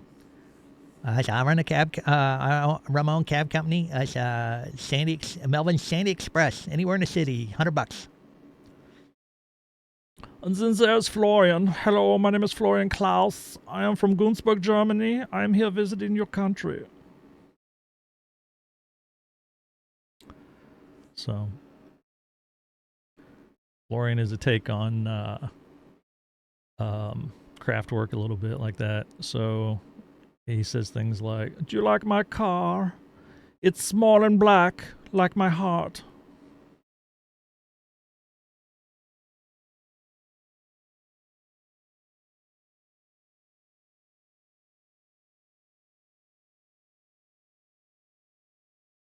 Oh, that's not what I want. This is what I want.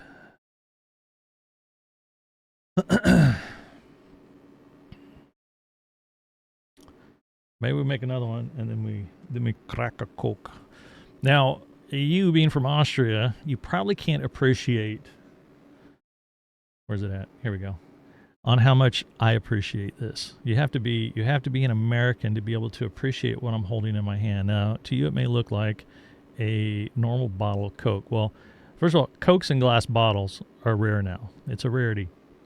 Usually they only come out in their small bottles at Christmas time in the United States. This one is actually an import. This is an import Coca-Cola, and it's from Mexico. It's called Coke de Mexico. I call them Mexicokes. And why would I be drinking a Coke from Mexico when I can have a Coke that was bottled or packaged or canned in the United States? Because back when I was a kid in the 1970s and the 1980s, Coca-Cola in the United States used to have real cane sugar. Yes, there you go. And the Coke in the United States now has corn syrup. But the Mexicoke right here, second ingredient. First ingredient, carbonated water. Second ingredient, cane sugar.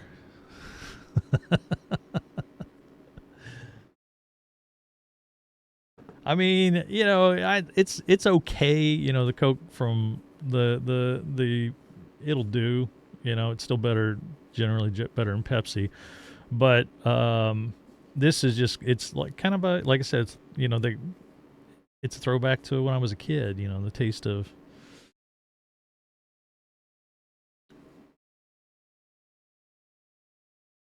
I don't like diet. I don't touch diet. I'm on a diet. And I have treats for myself. So this Coke is a treat. I count the calories. It's 150 calories. I budget for it. But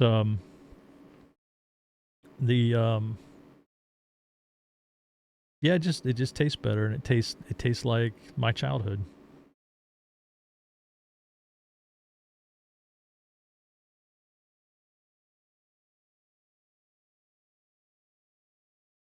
Yeah. I had good water growing up. We had good well water.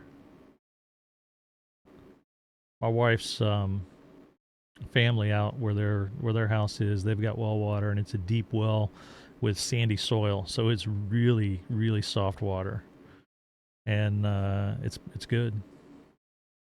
It's like the perfect water if you want to have an aquarium. Um, it's very very healthy for the fish.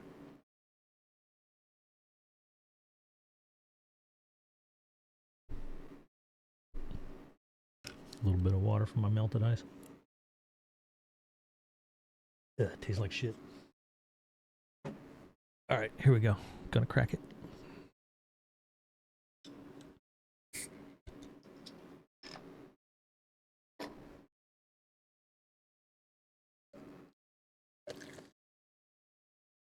Oh, the angels sing. Strangely enough, though, Mountain Dew, the drink, I don't know if you know what that is or if you have it, Mountain Dew, which is for the citrus type drink that it is, I prefer that over, that's a Pepsi product, and I prefer that over Coca-Cola's Mellow Yellow. But Mountain Dew, I like it better with the corn syrup than I do with the sugar. They had Mountain Dew Throwback where they had with sugar, and I suppose it's probably because when I was a kid, Mountain Dew it was kind of a regional drink. It actually was like you could get it down in Tennessee, and it had a hillbilly theme to it.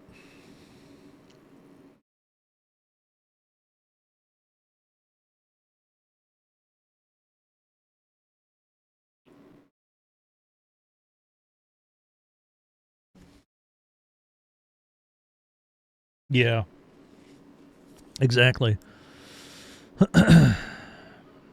Let's find a flight.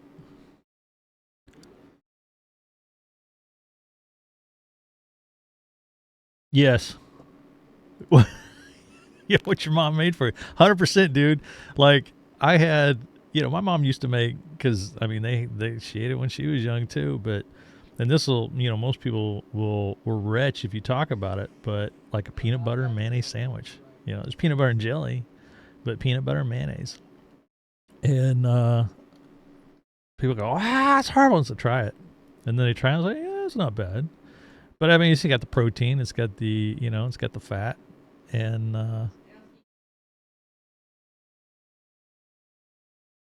it's actually I don't eat it now, but there's 100 other things I'd probably.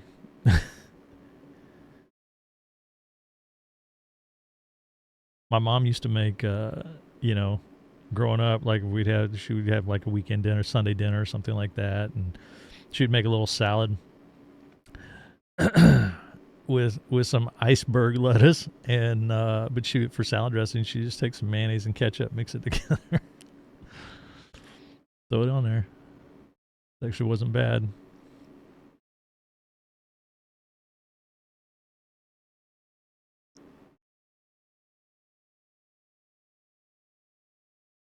Where is that at? Southwest. Oh, that's down by Bowling Green.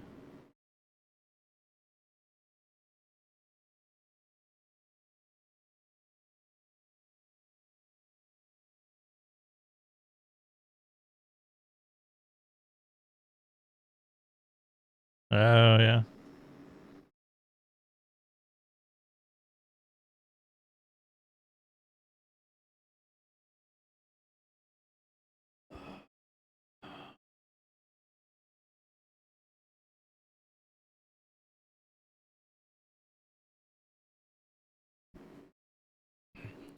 Yeah, I love well, depending on what you're talking about, but just vegetables, man. I love fresh produce.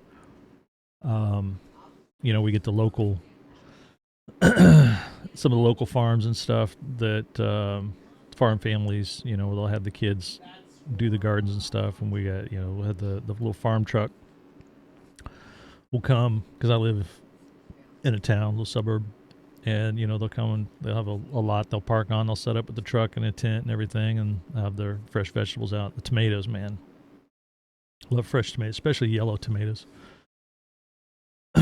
Big thick slice of that on a sandwich. Oh man.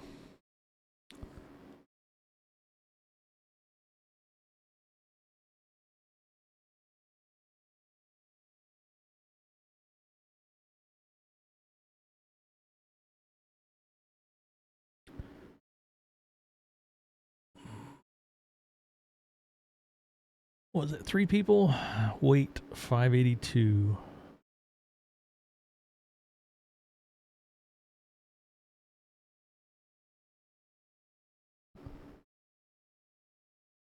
$88 miles. I think we could swing that. Transporter from dispatch. The passengers for the concert are waiting for you at the boarding parking. Ooh, a concert. Transporter, boarding has started.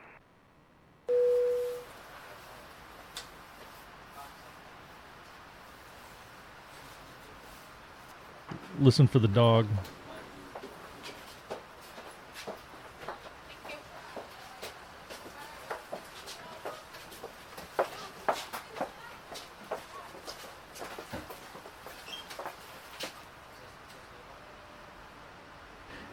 You know, I haven't. Somebody asked me that. That's somebody's got a dog. Looks like everyone is on board, pilot. Let's get out of here.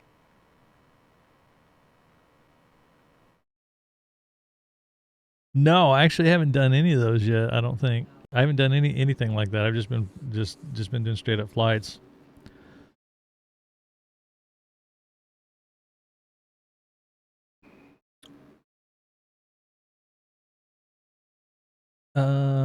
Let's see. Let's get compliant. Let's get our payload right so we get the XP.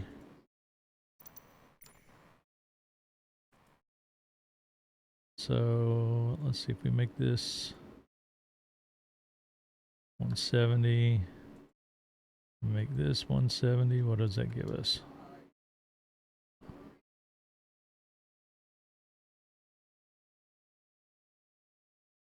Missing payload. So we got 3 passengers. We need 582 total. So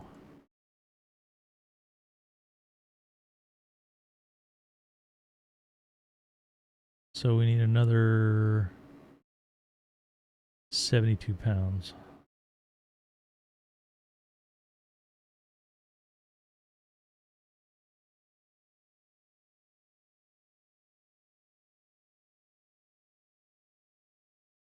There we go. And then we'll just back the fuel off a little bit.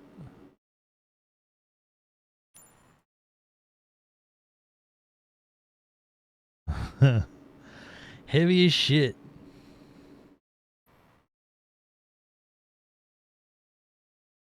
Oh, okay. I'll have to check it out.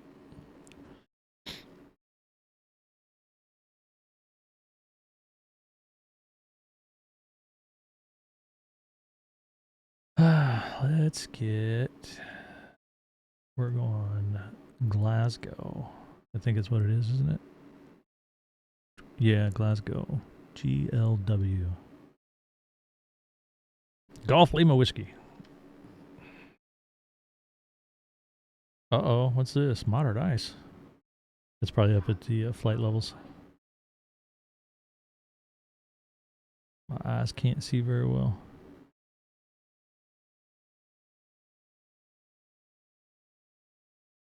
Fort Wayne, Cincinnati.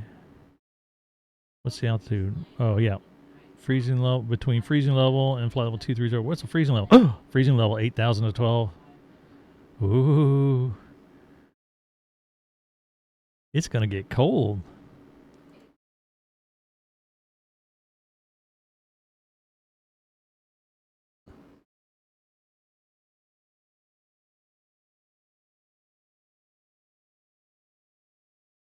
Let's see. Oh, you got it on Google Maps?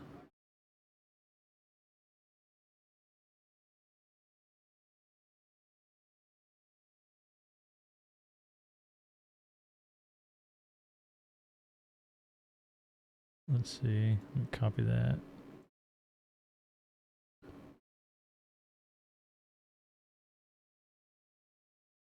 Oops, that was just stream chat, dummy.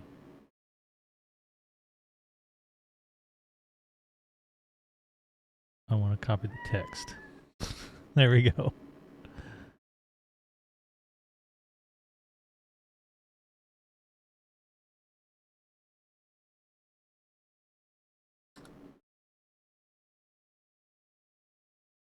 Oh, I see the space now. Oh, come on. Piece of crap.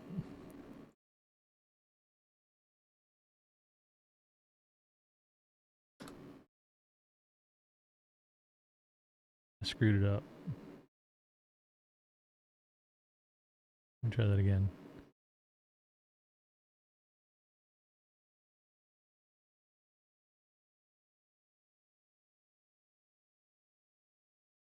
Let me try that.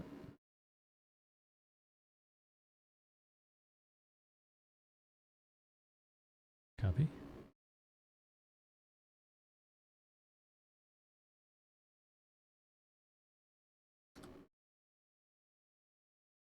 For some reason it's not working. It could be I'm an idiot.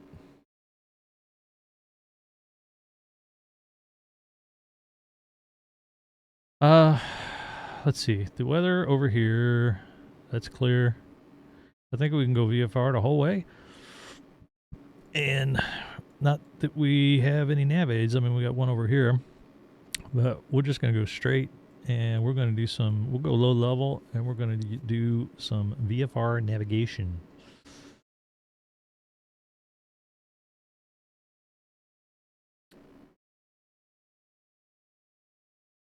So we're going to be looking for things. What was the wind again? That was south 180 at 9. So we'll have to watch for that. 233. Other way. Back it up.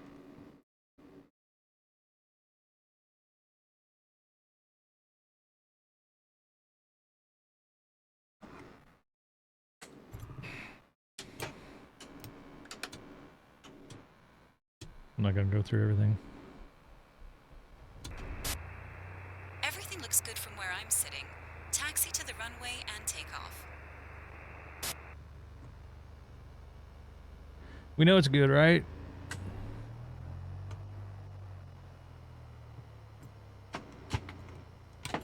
There we go.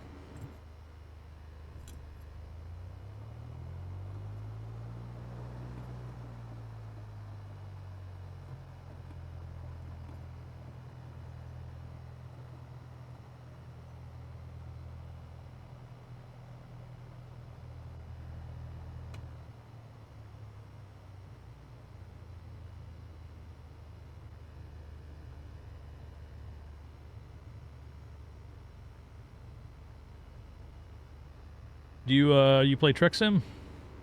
Icebird? Is this your first time here? You've been here before? I can't remember. There's so many people that come in and out. I don't know.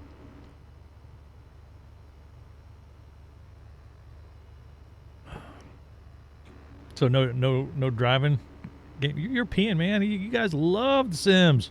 This is a generalization. This is a complete generalization of my limited experience.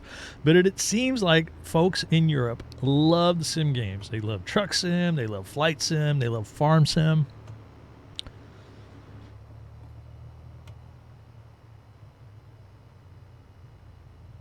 I get it.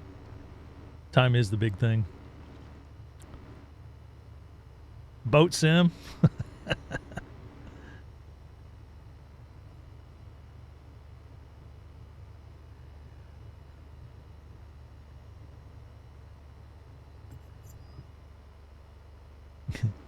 Well, they have a goat simulator. They got a bus driving simulator. So I'll give you. I want to show you something real quick. Let's see if we get that. Set that real quick. My desk. I got flight simming on this side because I got my radio, my consoles, and all that stuff over here on this side. On the other side, I've got driving, so I can push my soundboard in, and then I can switch over to this side, and I can drive. But I got to bring the monitors over, so I got it on a rail system with a stepper motor to drive the monitors.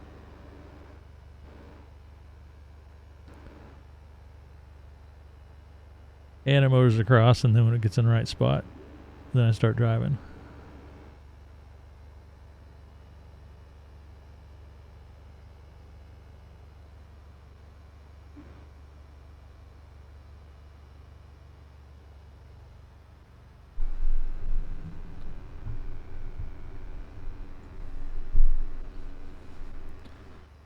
There's a 50-pound cinder block underneath this thing to hold it up.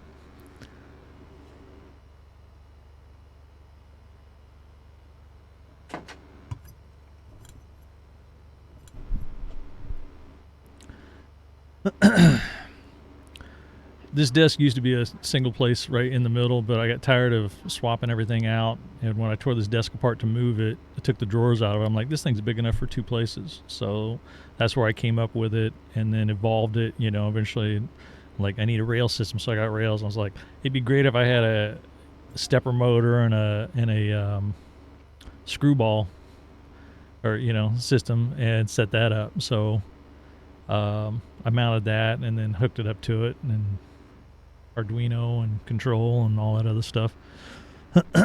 So it's works rather well. I like it. Back here, there we go.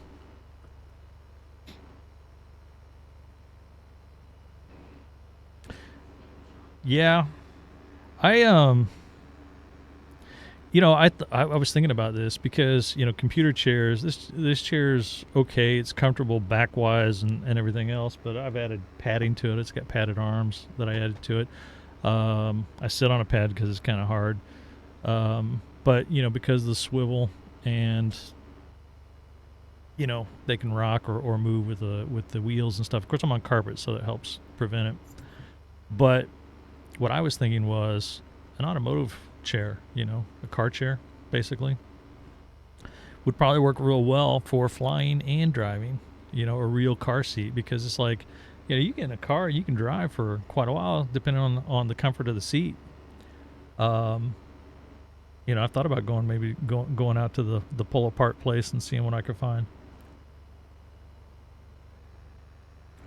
Pull the chair out and the mounts underneath, and then build a frame for it. And then mount it up. It's probably as comfortable, if not more comfortable, than a computer chair.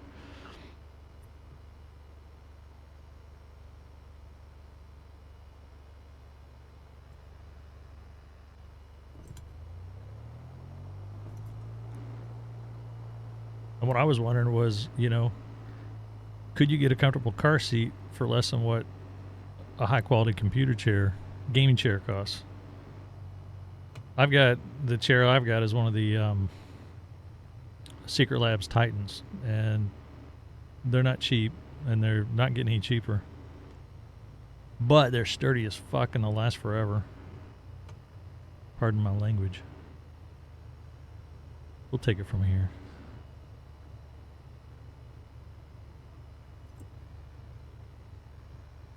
Let's check that trim.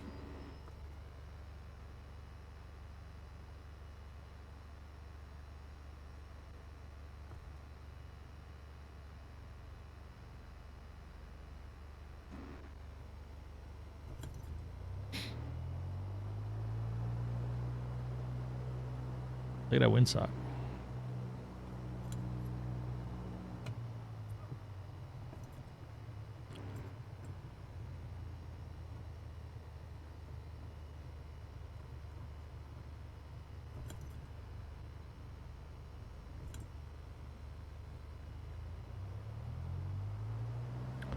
Left crosswind.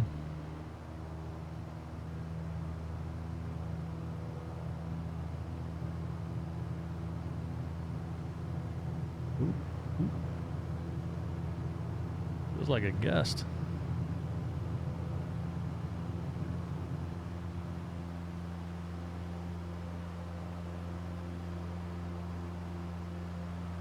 Have a safe trip. We hope you enjoyed your stay here. We'll look forward to welcoming you back soon. Sure thing, lady. We'll go to about 25, maybe 3,000, the altitude of death.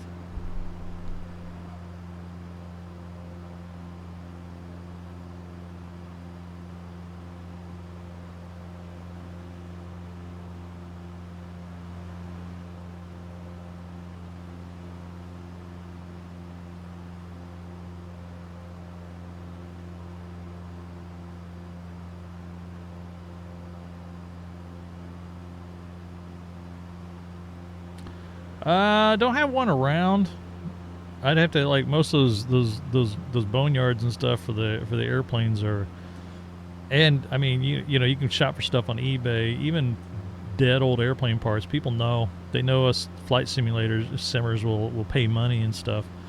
You can get like a Boeing 737 chair. I don't know if it's real or if it's a. I think there's a company that's like remanufacturing them for simmers and stuff, or you can buy a real one, but they're about $3,000.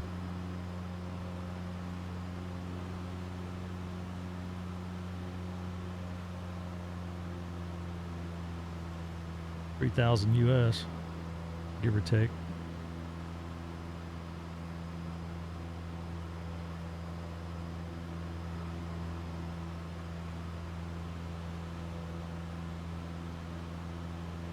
I guess we can turn that off. I need to see my yoke. Oops. There we go.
Yeah, that's what I was thinking. The best thing for a car seat would be to get a go to the junkyard.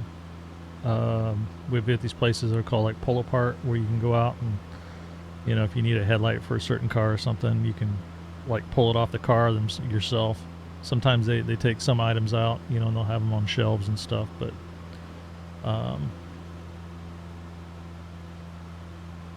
course, the cars are totaled, so somebody's probably been in a bad accident. So you had to check for, you know, blood and fluids and crap.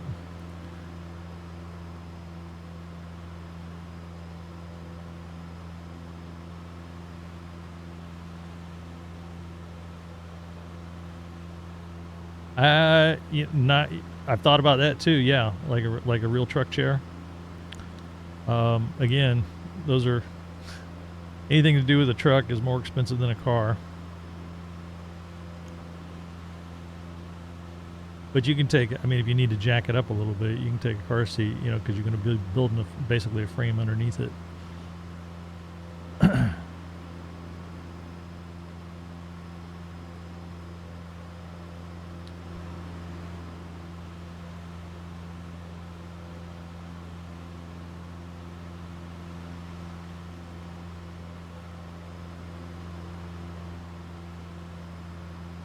Oh, look, there's an NDV which probably passed over. Well, what do we got?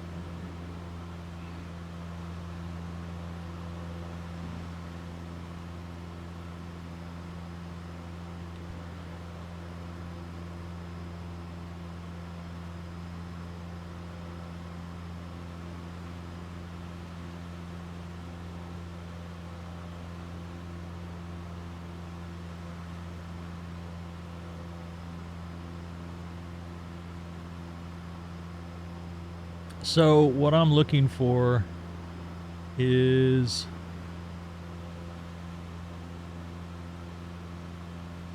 you can see this. Does the mouse show? Yeah, it does. So is this little river here followed by this four lane highway? That's what we're looking across.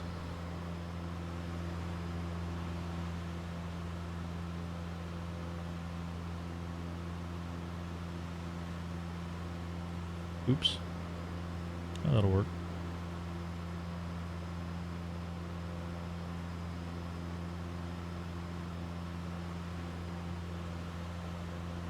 I tell you, with that wind, I should. Oh, look, there's some stacks just. What is that? Almost due south of us there. So, are those listed here?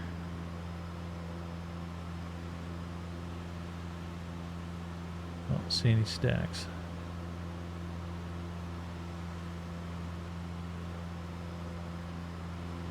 We're 12 miles out, so we should be coming up on that river. I think that's it right in front of us. Yep. So, here's the river out here.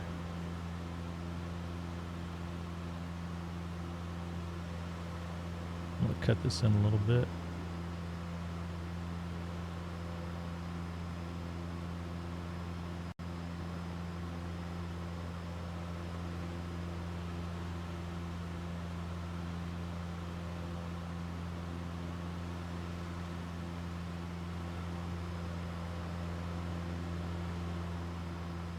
So,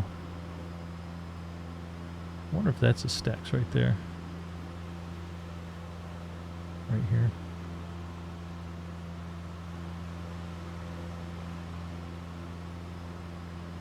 You see where it says stack? Oh no, here they are. 1446. There they are. So that's where the stacks are. Okay.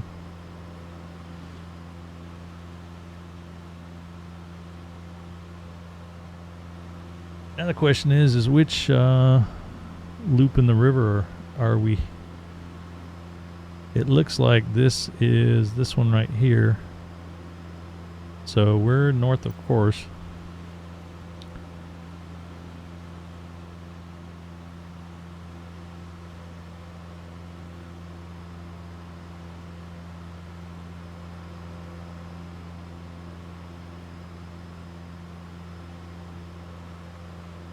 By about a mile.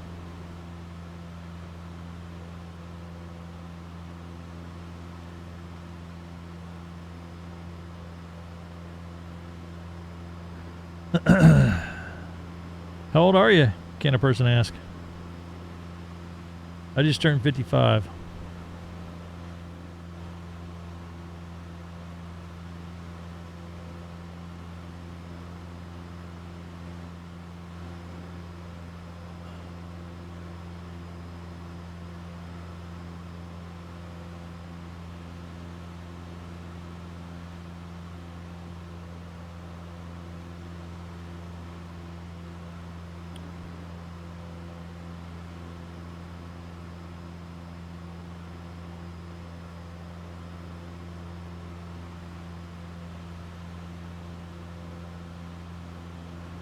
Camp Edgar. Yeah, I'm old.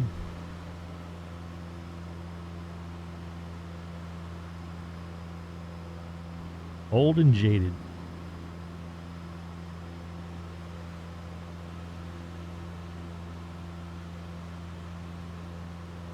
There's an antenna out there where that 4-lane highway is.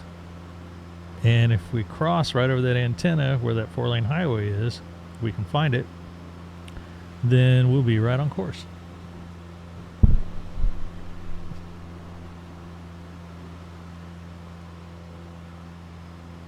But it's a small antenna.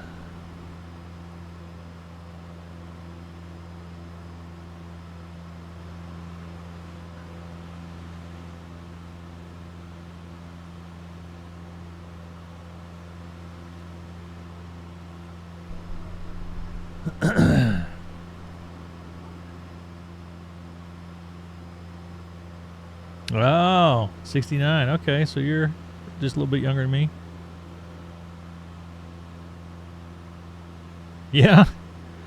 I started simming on an Atari 800 Sublogic Flight Simulator 2. Yeah, just saying that just brings us like, wow, it comes rushing back. It was horrible.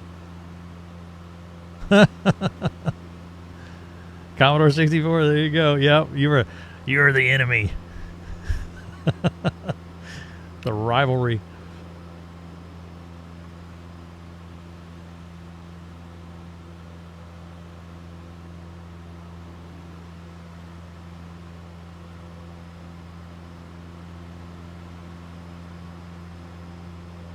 What the hell's that cell tower? I'm never gonna find it. I'm guessing it's south of us. Let's take a look outside. Engage GTA view.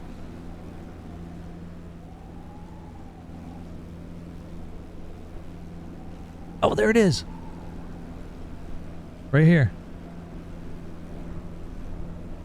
So yeah, I don't mind being a little bit north of course. That's fine, because we got a better view out the left window. So that's this tower right here. And what we got coming next? A whole lot of nothing. So let's adjust our course by, say, yeah, let's just go 230. And we'll see what that does for us.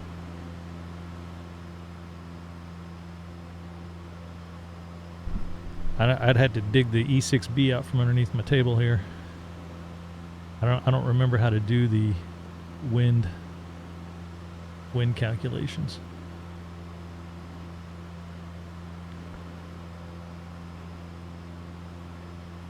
So we will have an airport coming up on our right eventually, but let's see, we just crossed that. Any major roads? No, we got another river we're going to cross. Little town out in front of us called Bohan.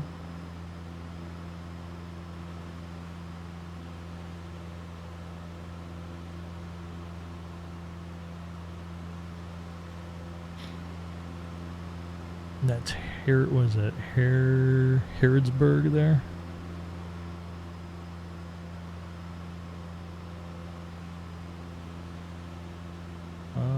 See a road up there.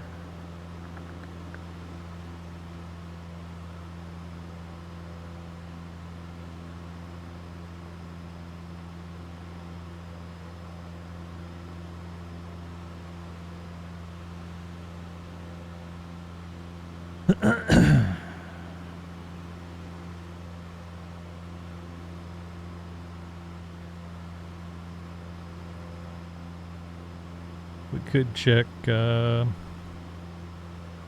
Looks like that airport is.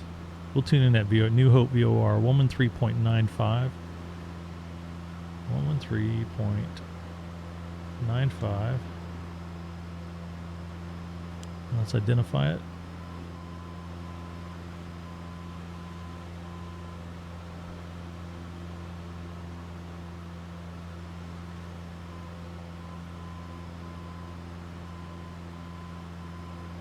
That checks.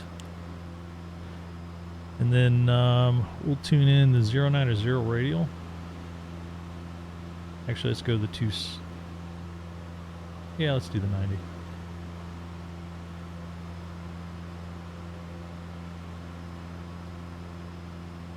So when we cross that 90, that'll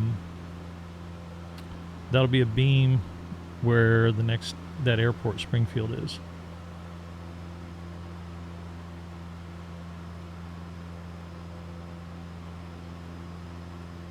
Oh, that's funny. I think it's green screening. Let me take that icing thing off there, the layers.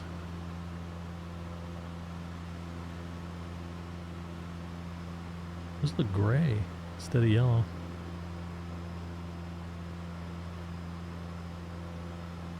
Maybe it's because I got it opaque.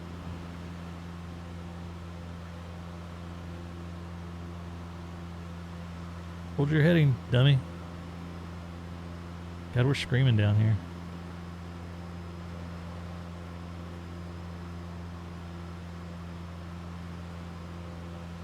All right, we're down to 20. Let's switch it over. And burn that one down to 20.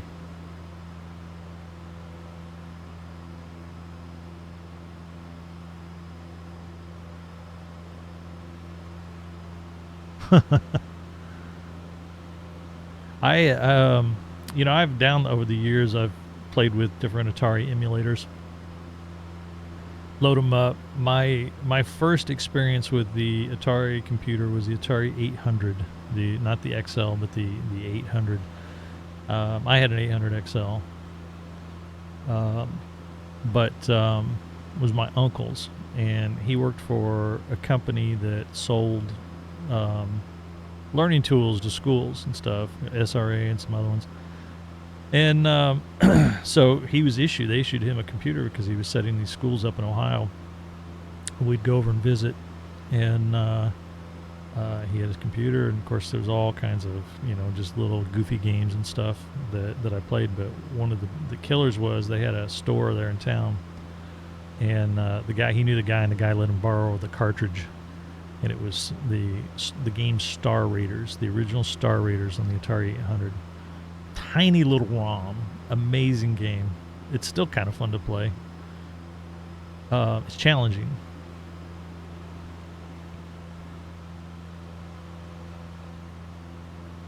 But I would play that until like 3 in the morning. My eyes were bleeding.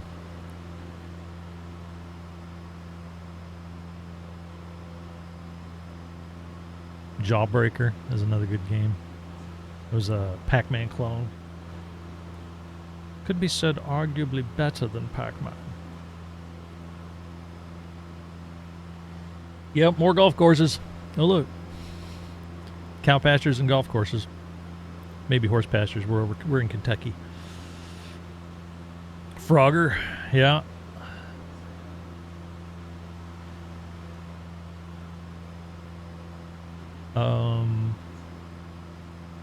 Or some other games, Atari games that spent a long time. I never had it on Atari, but I had a friend or a neighborhood kid that had Atari or a Commodore 64, and Ghostbusters on the Commodore 64 was awesome. I don't think it was as good on Atari, but on the Commodore 64, that was a cool game.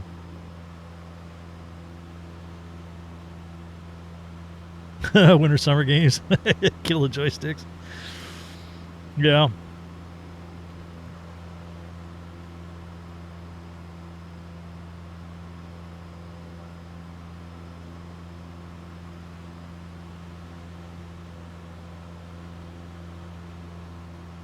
wonder how many miles it is.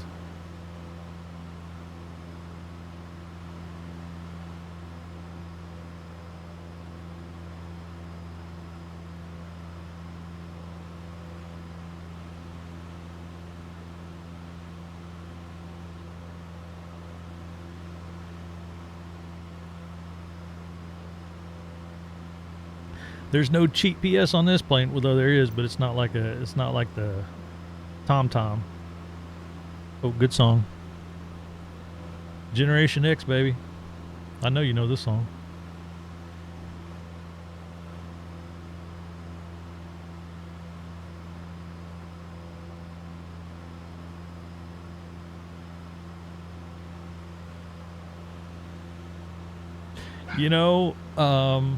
Exactly. So I joke about flight simmers, right? The first flight sim we all had might have been an artificial Christmas tree box that you sat in and made airplane noises. Regardless, it was a box you sat in and you made airplane noises.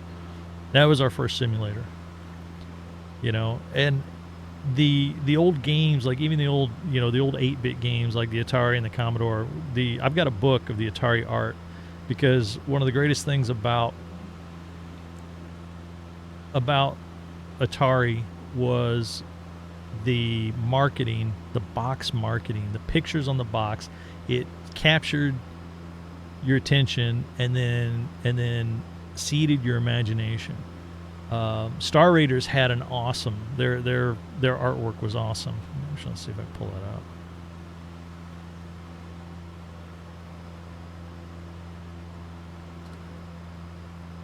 Oh yeah, yeah. Here we go. Make big. Come on. God damn it.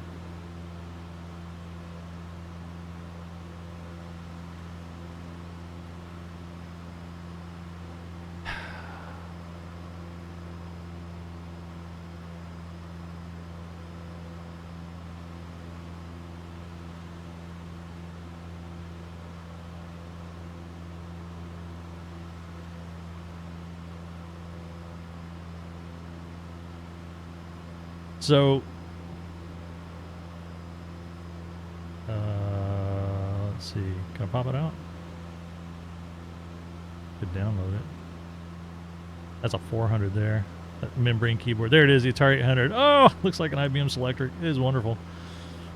The hell? But Star Raiders, just this artwork on the box and the book and everything was... It just captured your attention. You know, captured your imagination. God damn it.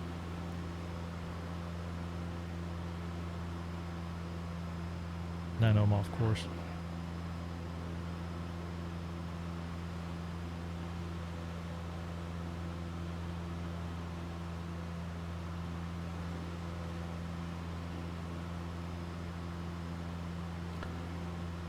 So that was the thing about 8-bit games, you know. It just, your imagination did a lot of work. You know, even the early flight sims, all the flight sims.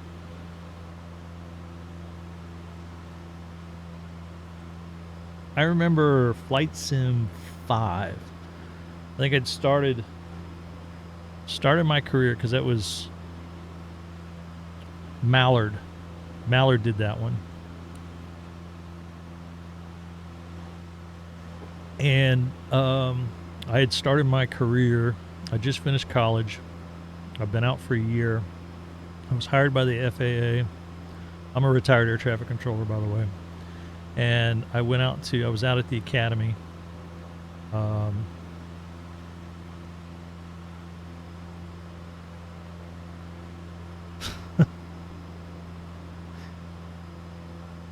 And I remember it was coming out and there was talk about it. And one of the guys, and then when you had it, the cool thing about it was the big thing about Flight Sim 5, it had a photoreal panel, which was basically this right here in 2D. And that's exactly what it looked like, kind of.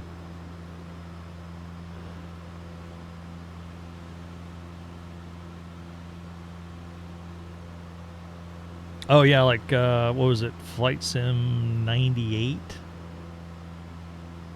That had the 3D clouds that looked like they were like Lego bricks.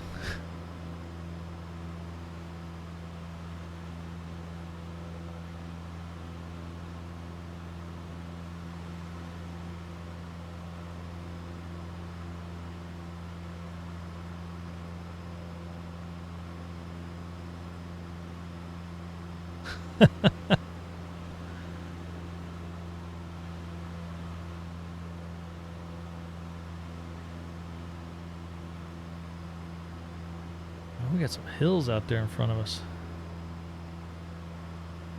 Looks like we're getting close to Lebanon, which means that airport ought to be up here on our right somewhere, if I haven't drifted too far. I'm seeing these little ridges here.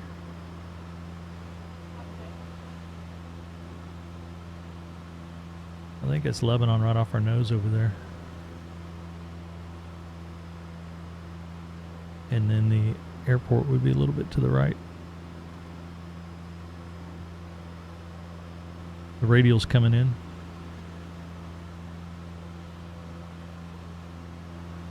"26 miles.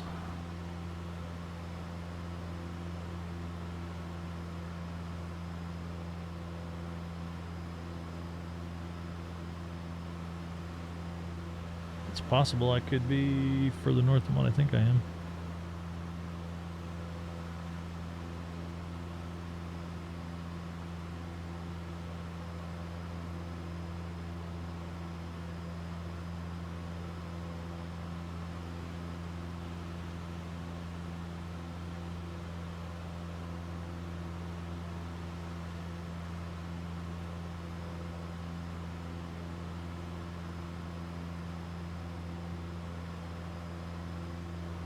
You know, I was talking about this the other day. I mean, I bitch about Microsoft Flight Sim.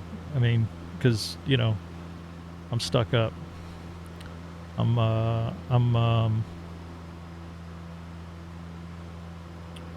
Flight Sim nerd, right? So I'm a flight sim nerd. You know, some people are more ate up than me. Yeah, that's fine. You know. But standards is what I was talking about the other day. I'm sorry if I bore people with my rants, half rants or whatever.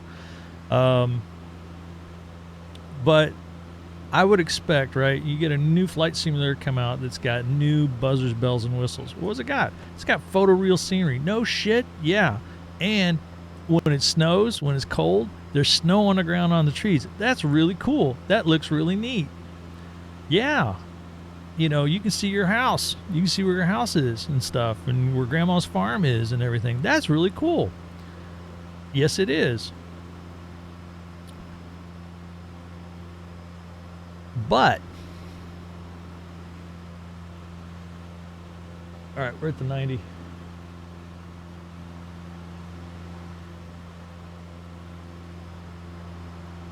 see an airport out there anywhere?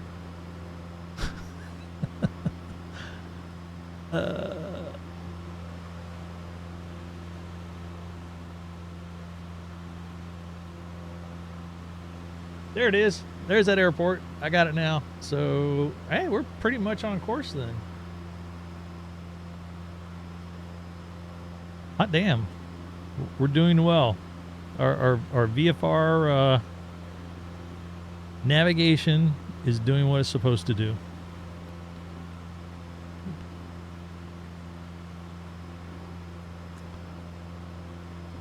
Let's look. We got a mine down here we're supposed to pass by, so let's dial up the radial. Oh, let's see, what is that? 180, 70, 60, 50, 40.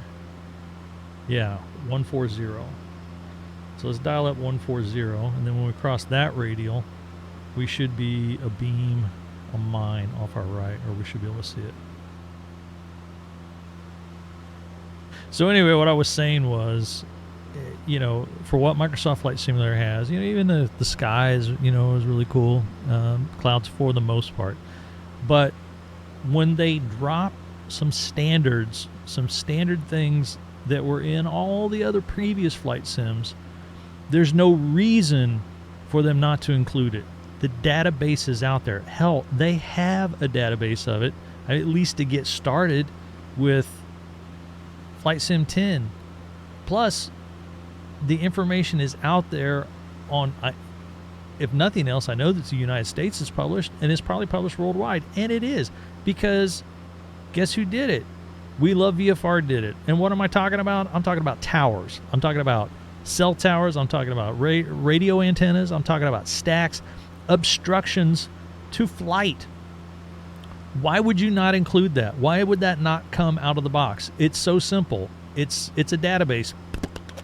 You populate the world, and it's small. You look at what We Love VFR did with it, and it's, you know, boom, in the community folder. It works great. And there's no reason to not have that.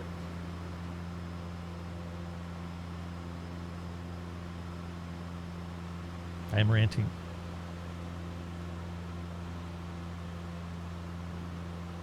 I've got other nitpicks.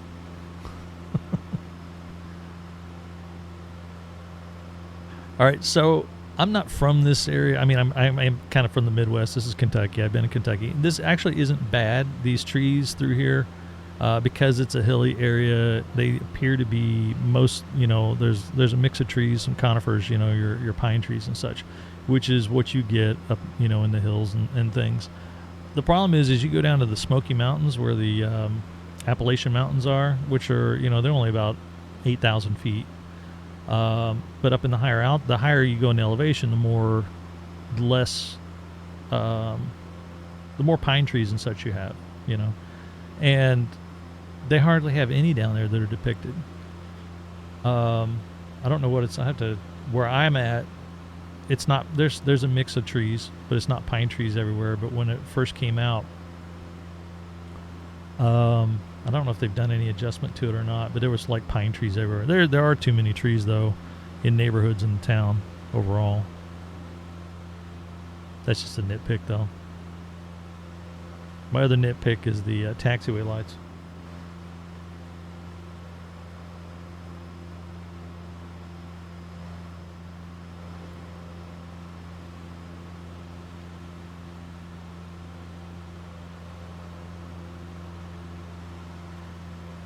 Hey, look, is that a cell tower?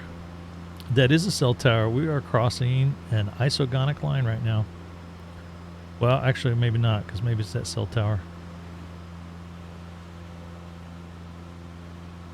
I don't know which one it is. Wait, there's another one here.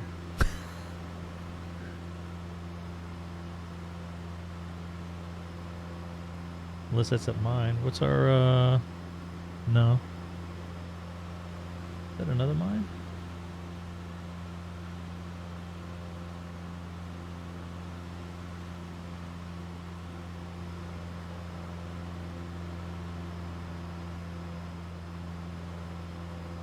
That looks like a mine. I wonder if that's the mine. Did we cross that radial yet? Not yet.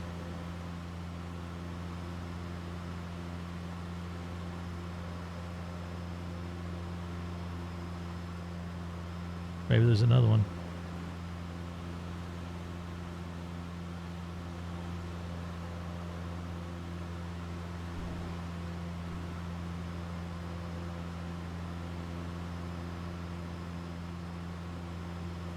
Oh wait, that's just Lebanon.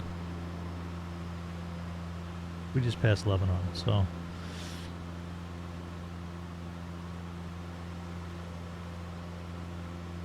I think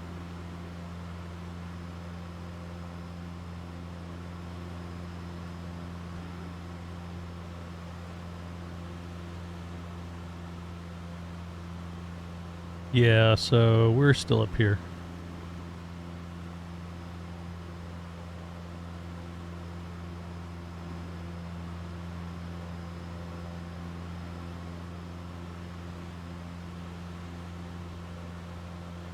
Oh, you dude, you know what? I made cabbage stew the other day where we take a big sausage, you know, cut it up, a big pot, cut that up, put that in there, cut up red skin potatoes, put those in there, take some wedge cut carrots, you know, so they're like, or what do they call that? Carrots cut up basically. Throw those in there, then chop up the cabbage.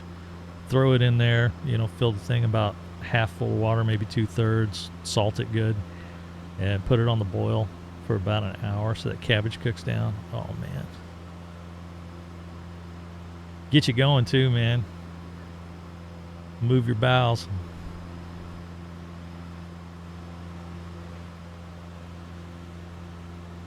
I needed it, too. I've been dieting. I'm eating 1,500 calories a day or less. Give myself a day off every week or so. But I've been dropping about 10 pounds a month. I started August 14th, and I was 237 then, and I'm down to 218 and change. But the thing is your body, when you start reducing your caloric intake, your digestive system gets really efficient and you digest everything. And what's left is a neutron pellet.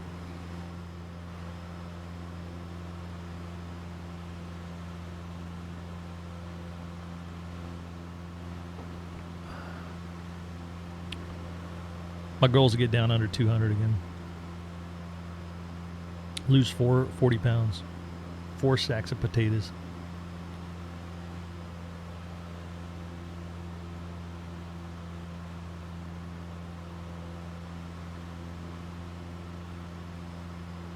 A little downdraft.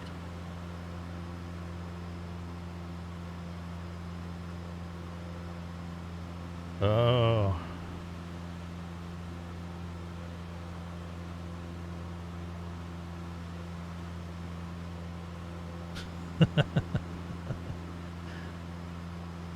Sounds good.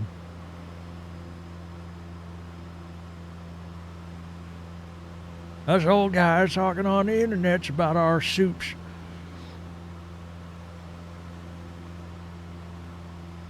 Might have to pull his nose up, man. It's like we're wanting to descend.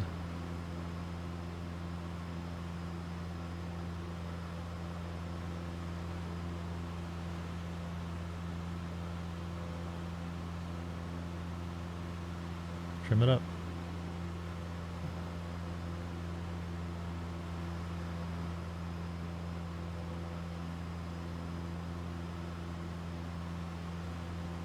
Oh, wow. Good for you, man.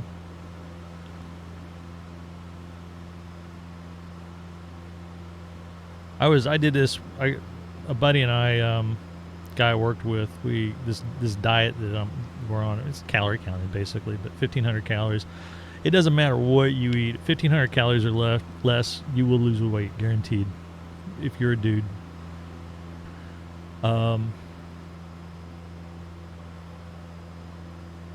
It could be 1,500 calories worth of Snicker bars. You'll lose weight.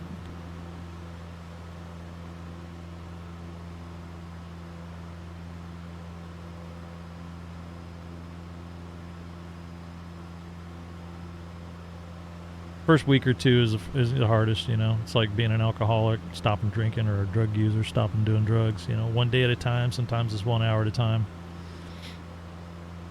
It's like you're constantly walking on the edge from time to time. You know, it's as the cycle goes until you need to get some food in you. You get to that edge where you're on the edge of just walking a ledge where there's a big drop off. And at the bottom of that drop off is Chinese buffet, fast food, pizza.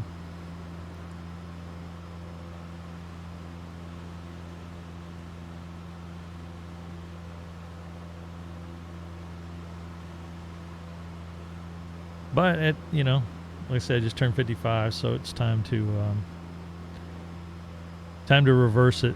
And like I said, I did this once before when I was back around 2005, I think it was. I got up to about 220, something like that, and I dropped 30, 40 pounds then, I think. Went down to 187, I think. Which might have been a little bit too much. 190 is probably a good place for me. I want to get down. My first goal right now is to get down to 197 and then reevaluate how much fun I'm having. But this is going to be the lifestyle change. I'm going to continue to count calories forever. I'm just going to commit to it. I mean, I know how to do it. And then once I get to my ideal weight, I'll bring the calories back up and then monitor the weight and the calories. There are no fat old people. When I say old people, I'm talking people in their 80s.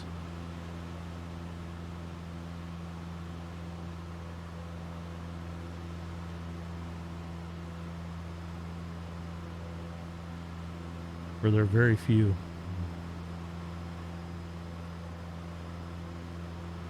And compared to the rest of the octogenarian population.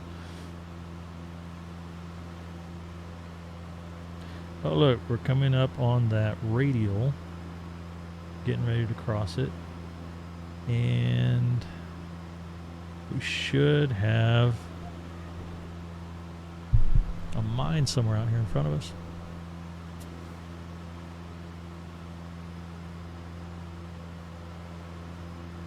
Let's go to the GTA view.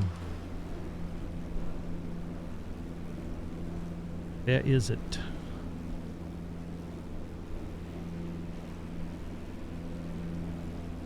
That could be it.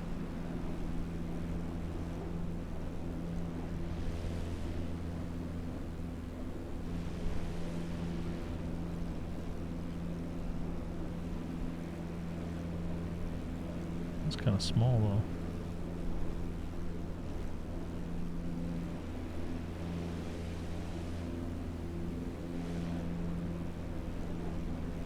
I don't think that's it.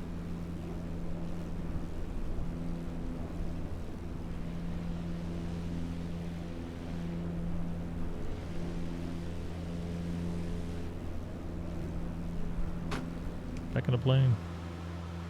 Oops. Maybe that is it. I don't know.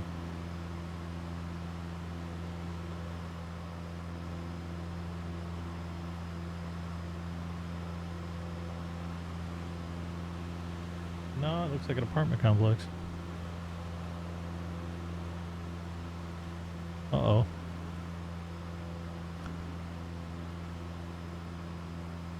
Well, 140 was before we got there, so...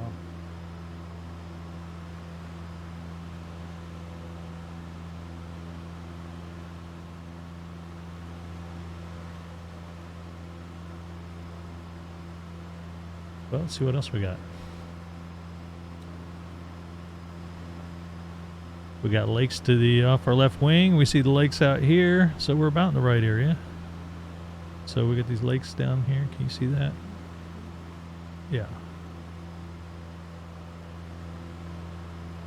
Taylor County Airport ought to be behind us off our left, but we can't see that.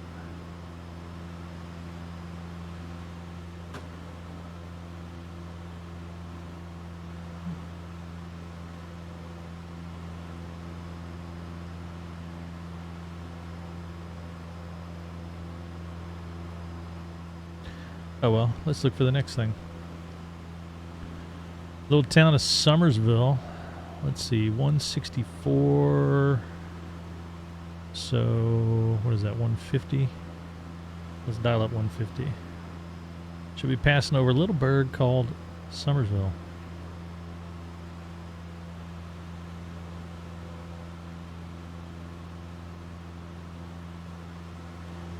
Although, we, like I said, we could be north or south of course a little bit.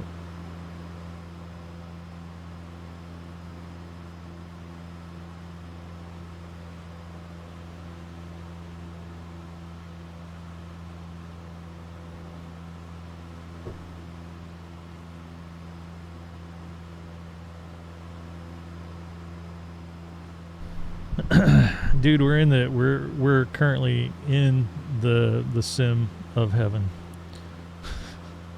That's what this is.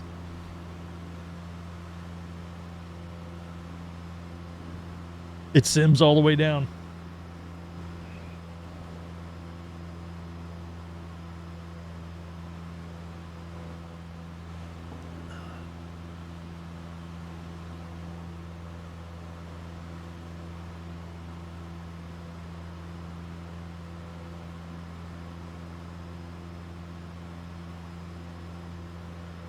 Let that go halfway.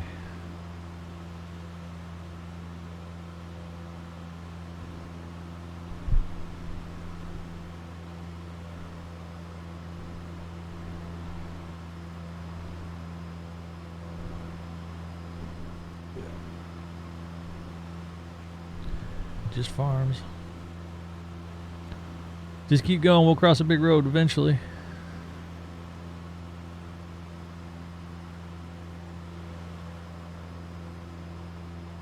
We already crossed that 150. 164.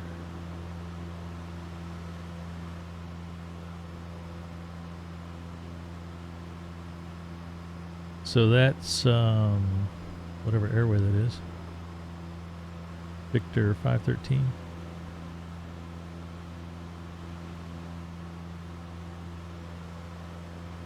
Oh, there's that river. We're going across the river.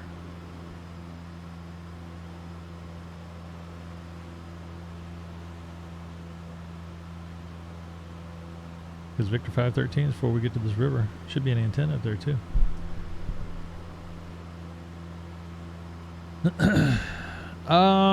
Yeah, I mean, I'm not a wine drinker. I don't care for it so much.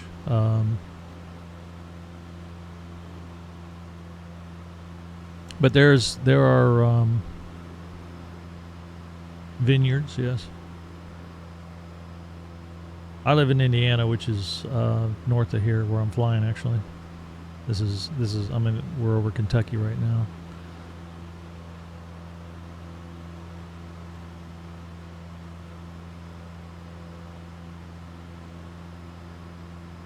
Again, I kind of have a child's palate. I like sweeter drinks.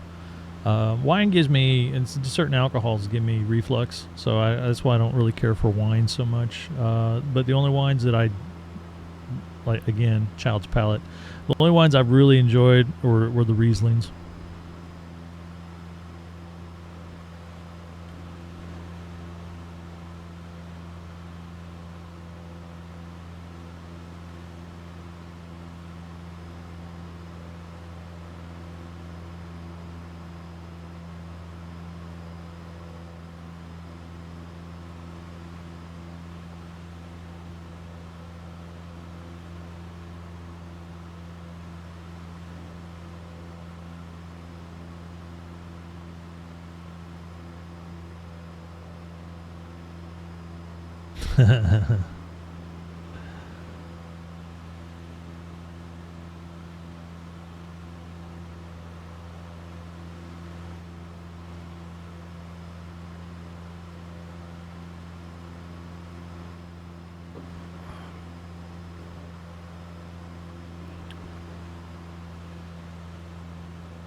All right, so there's that loop. I think I am. There should be an antenna right below me. I think. Let's see if I'm judging correctly.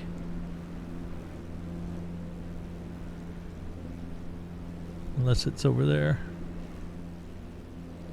Oops. Stop turning, Jesus.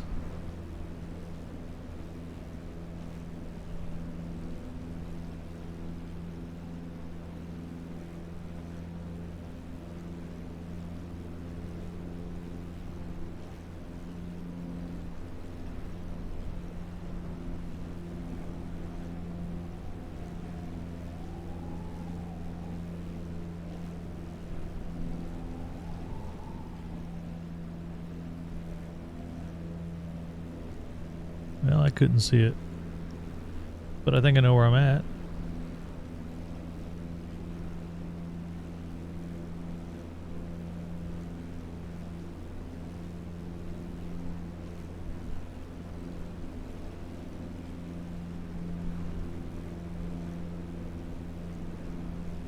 Let's see, that was the one that goes... No, maybe I don't know. Unless it's over there.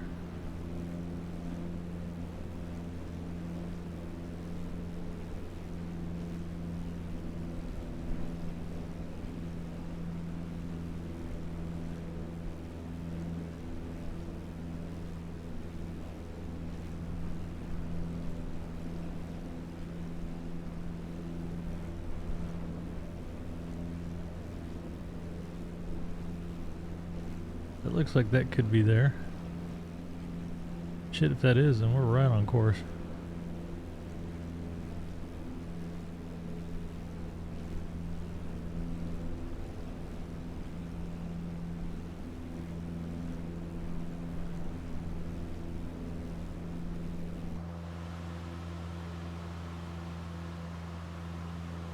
Yeah, we're gonna switch it. Right tank. I think we're getting heavy over there.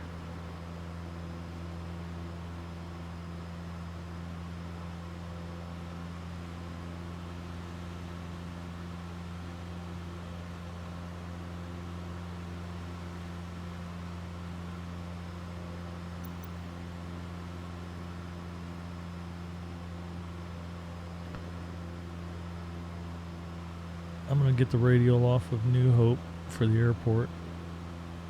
So 199 at 38.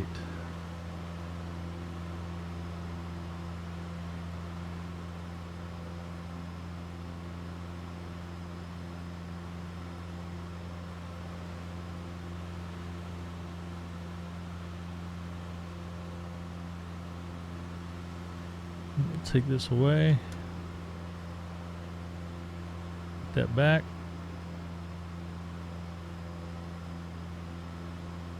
There we go. Try to fly. Stupid heading.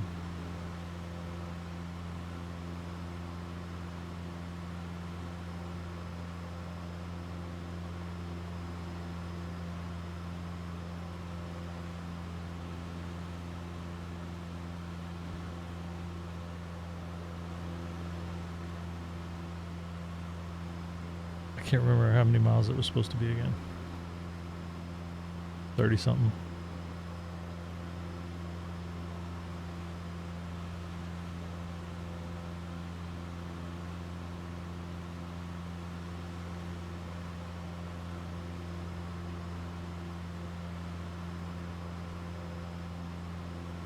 I think I'm gonna hang this up after this flight.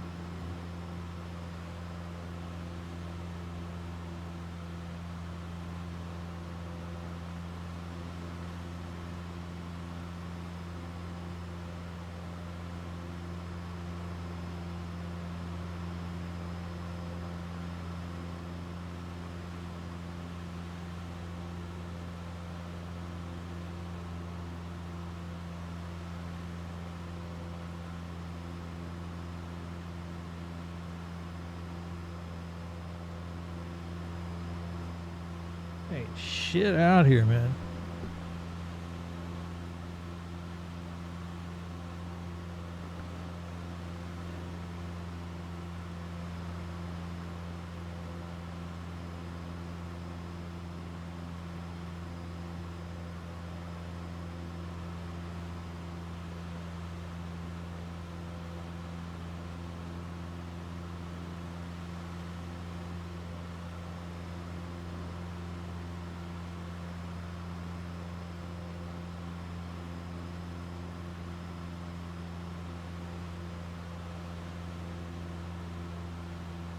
Coming up on the Mammoth Cave area. That's over there where those hills are. Mammoth Cave National Park. I've never been there.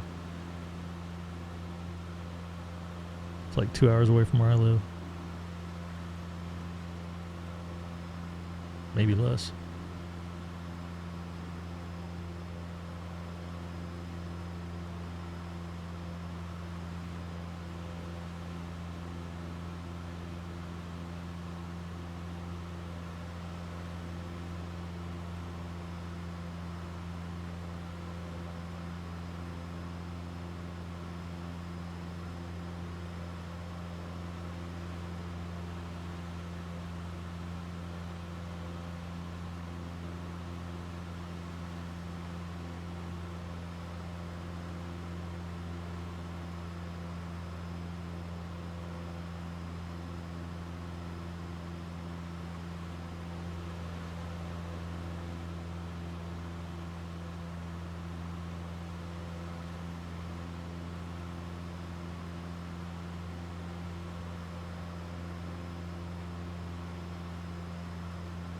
I'm curious to see how close we're going to get. I could turn west and just pick up the radial and follow it down. It'd take us right to the airport, but let's see how close.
These flickers off buildings like, it looks like an airport.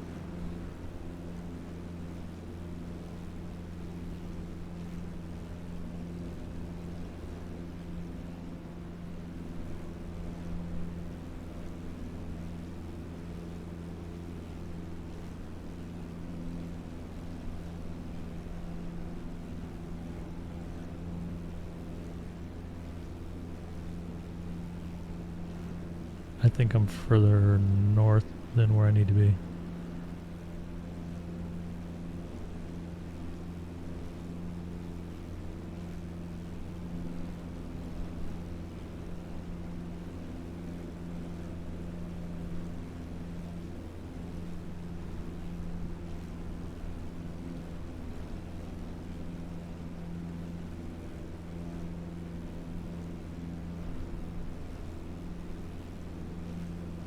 That's interesting.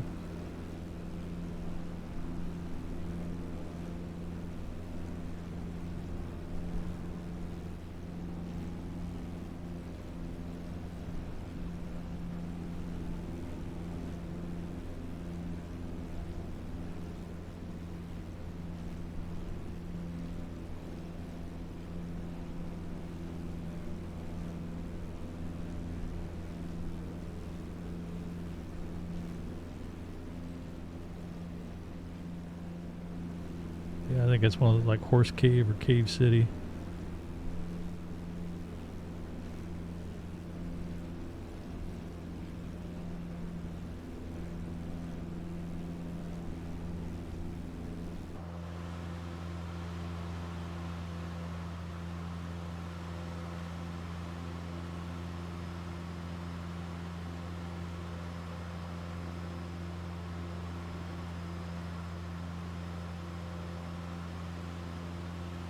Oh, I see roads up in front of me.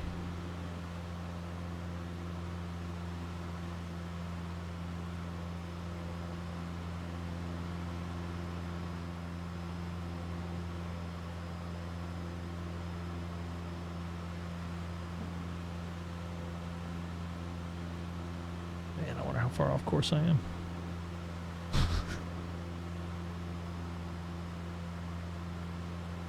Unless maybe that's Glasgow right in front of us. Looks like a berg out there.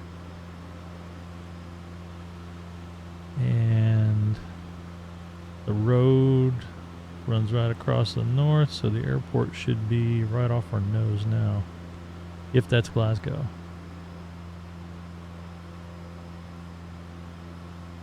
If this is Glasgow.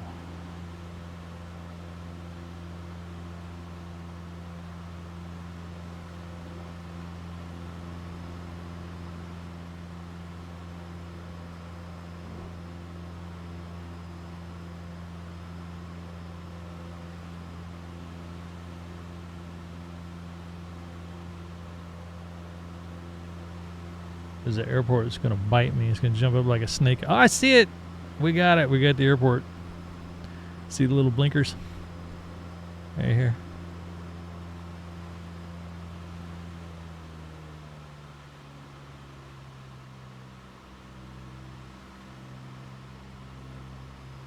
That wasn't bad. I think I was worried. I was all concerned and shit.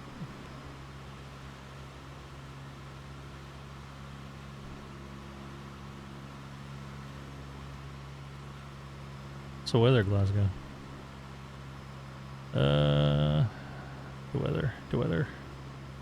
1805. Gonna have a crosswind.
I guess I shut that off, hey? Oh, where is it? It's got back there. I don't really see that anymore.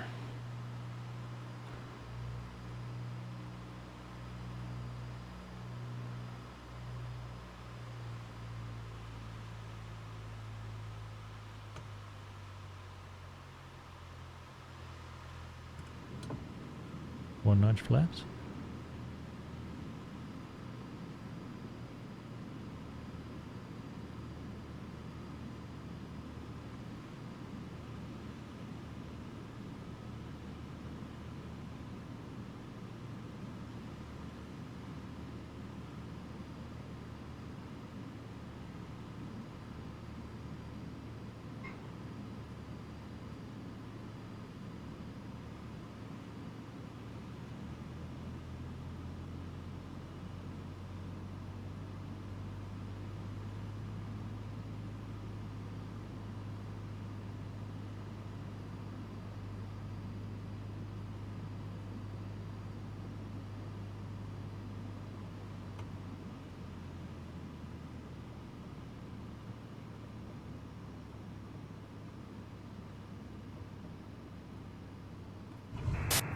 We have touchdown.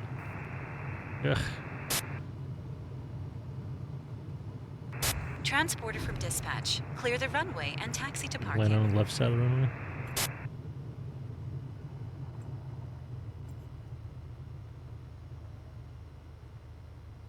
A little back taxi.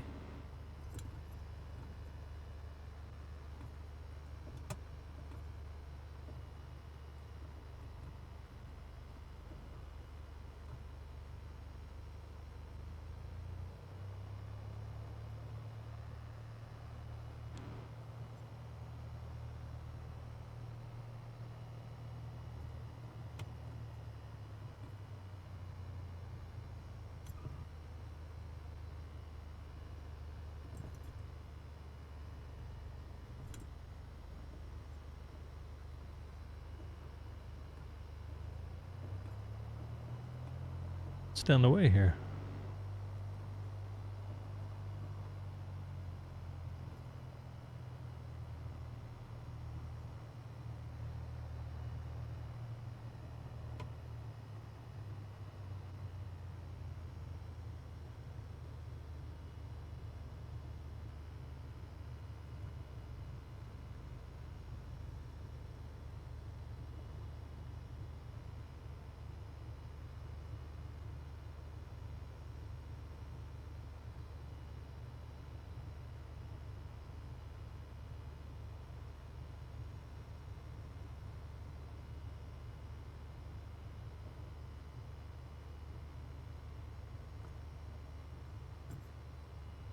Those are parking people.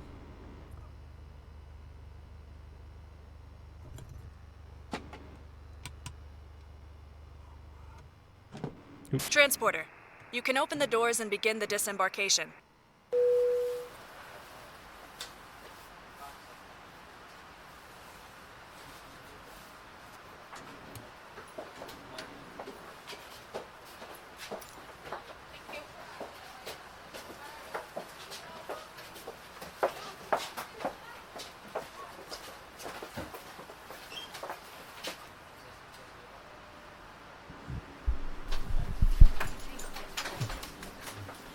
Yeah, get that dog off here.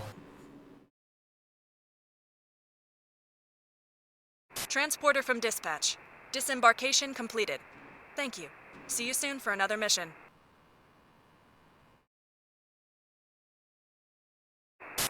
Let's go.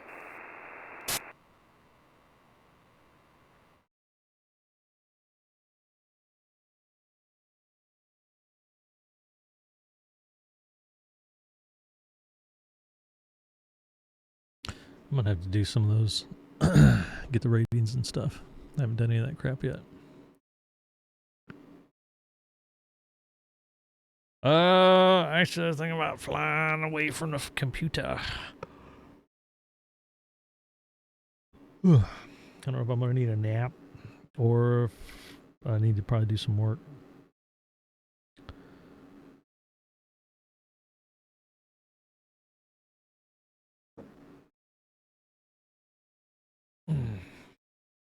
I have a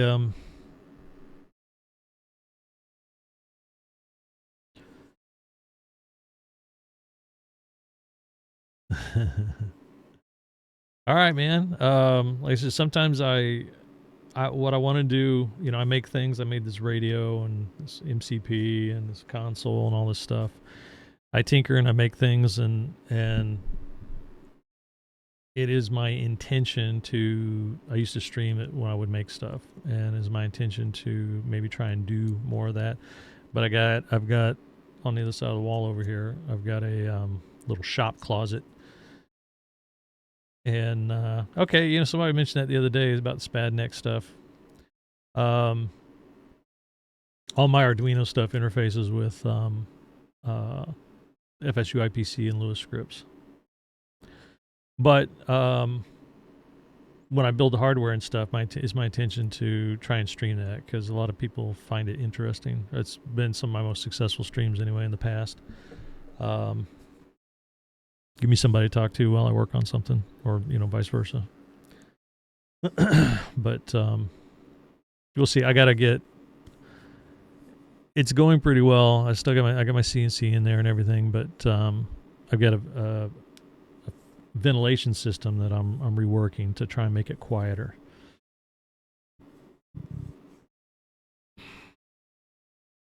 So it's just like anything else. I talked about this yesterday, that when I first started, I didn't know how to do anything. You learn how to make one thing change. All the heroin receptors light up in your brain when you do that. And you're like, oh my God, look what I did. I can do anything. And then you make something else change. And then you pull a value out and you throw it up on a display. And you're like, oh my God, this is so awesome. And then that's where it starts the...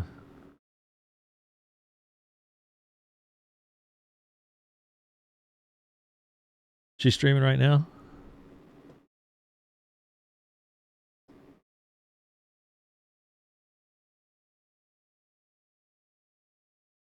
We got London controller, killing music. Oh, okay. But anyway, once you learn how to make one or two things go, a lot of it's just repeating, what you've done before. It's not too difficult. One of the hardest things is to get things aesthetically. It's really easy to make buttons and things work, but to have an aesthetic so that it looks like what it's supposed to look like, that's the hard part.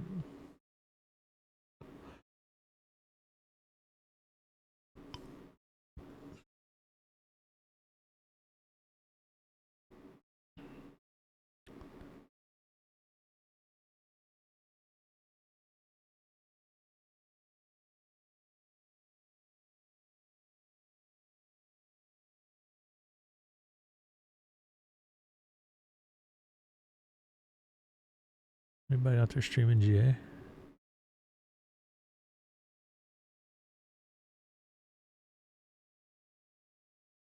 Like, oh, there's a guy. No, it's me.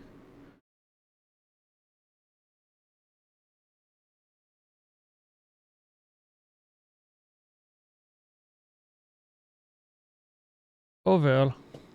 All right. Well, I'm going to cut it.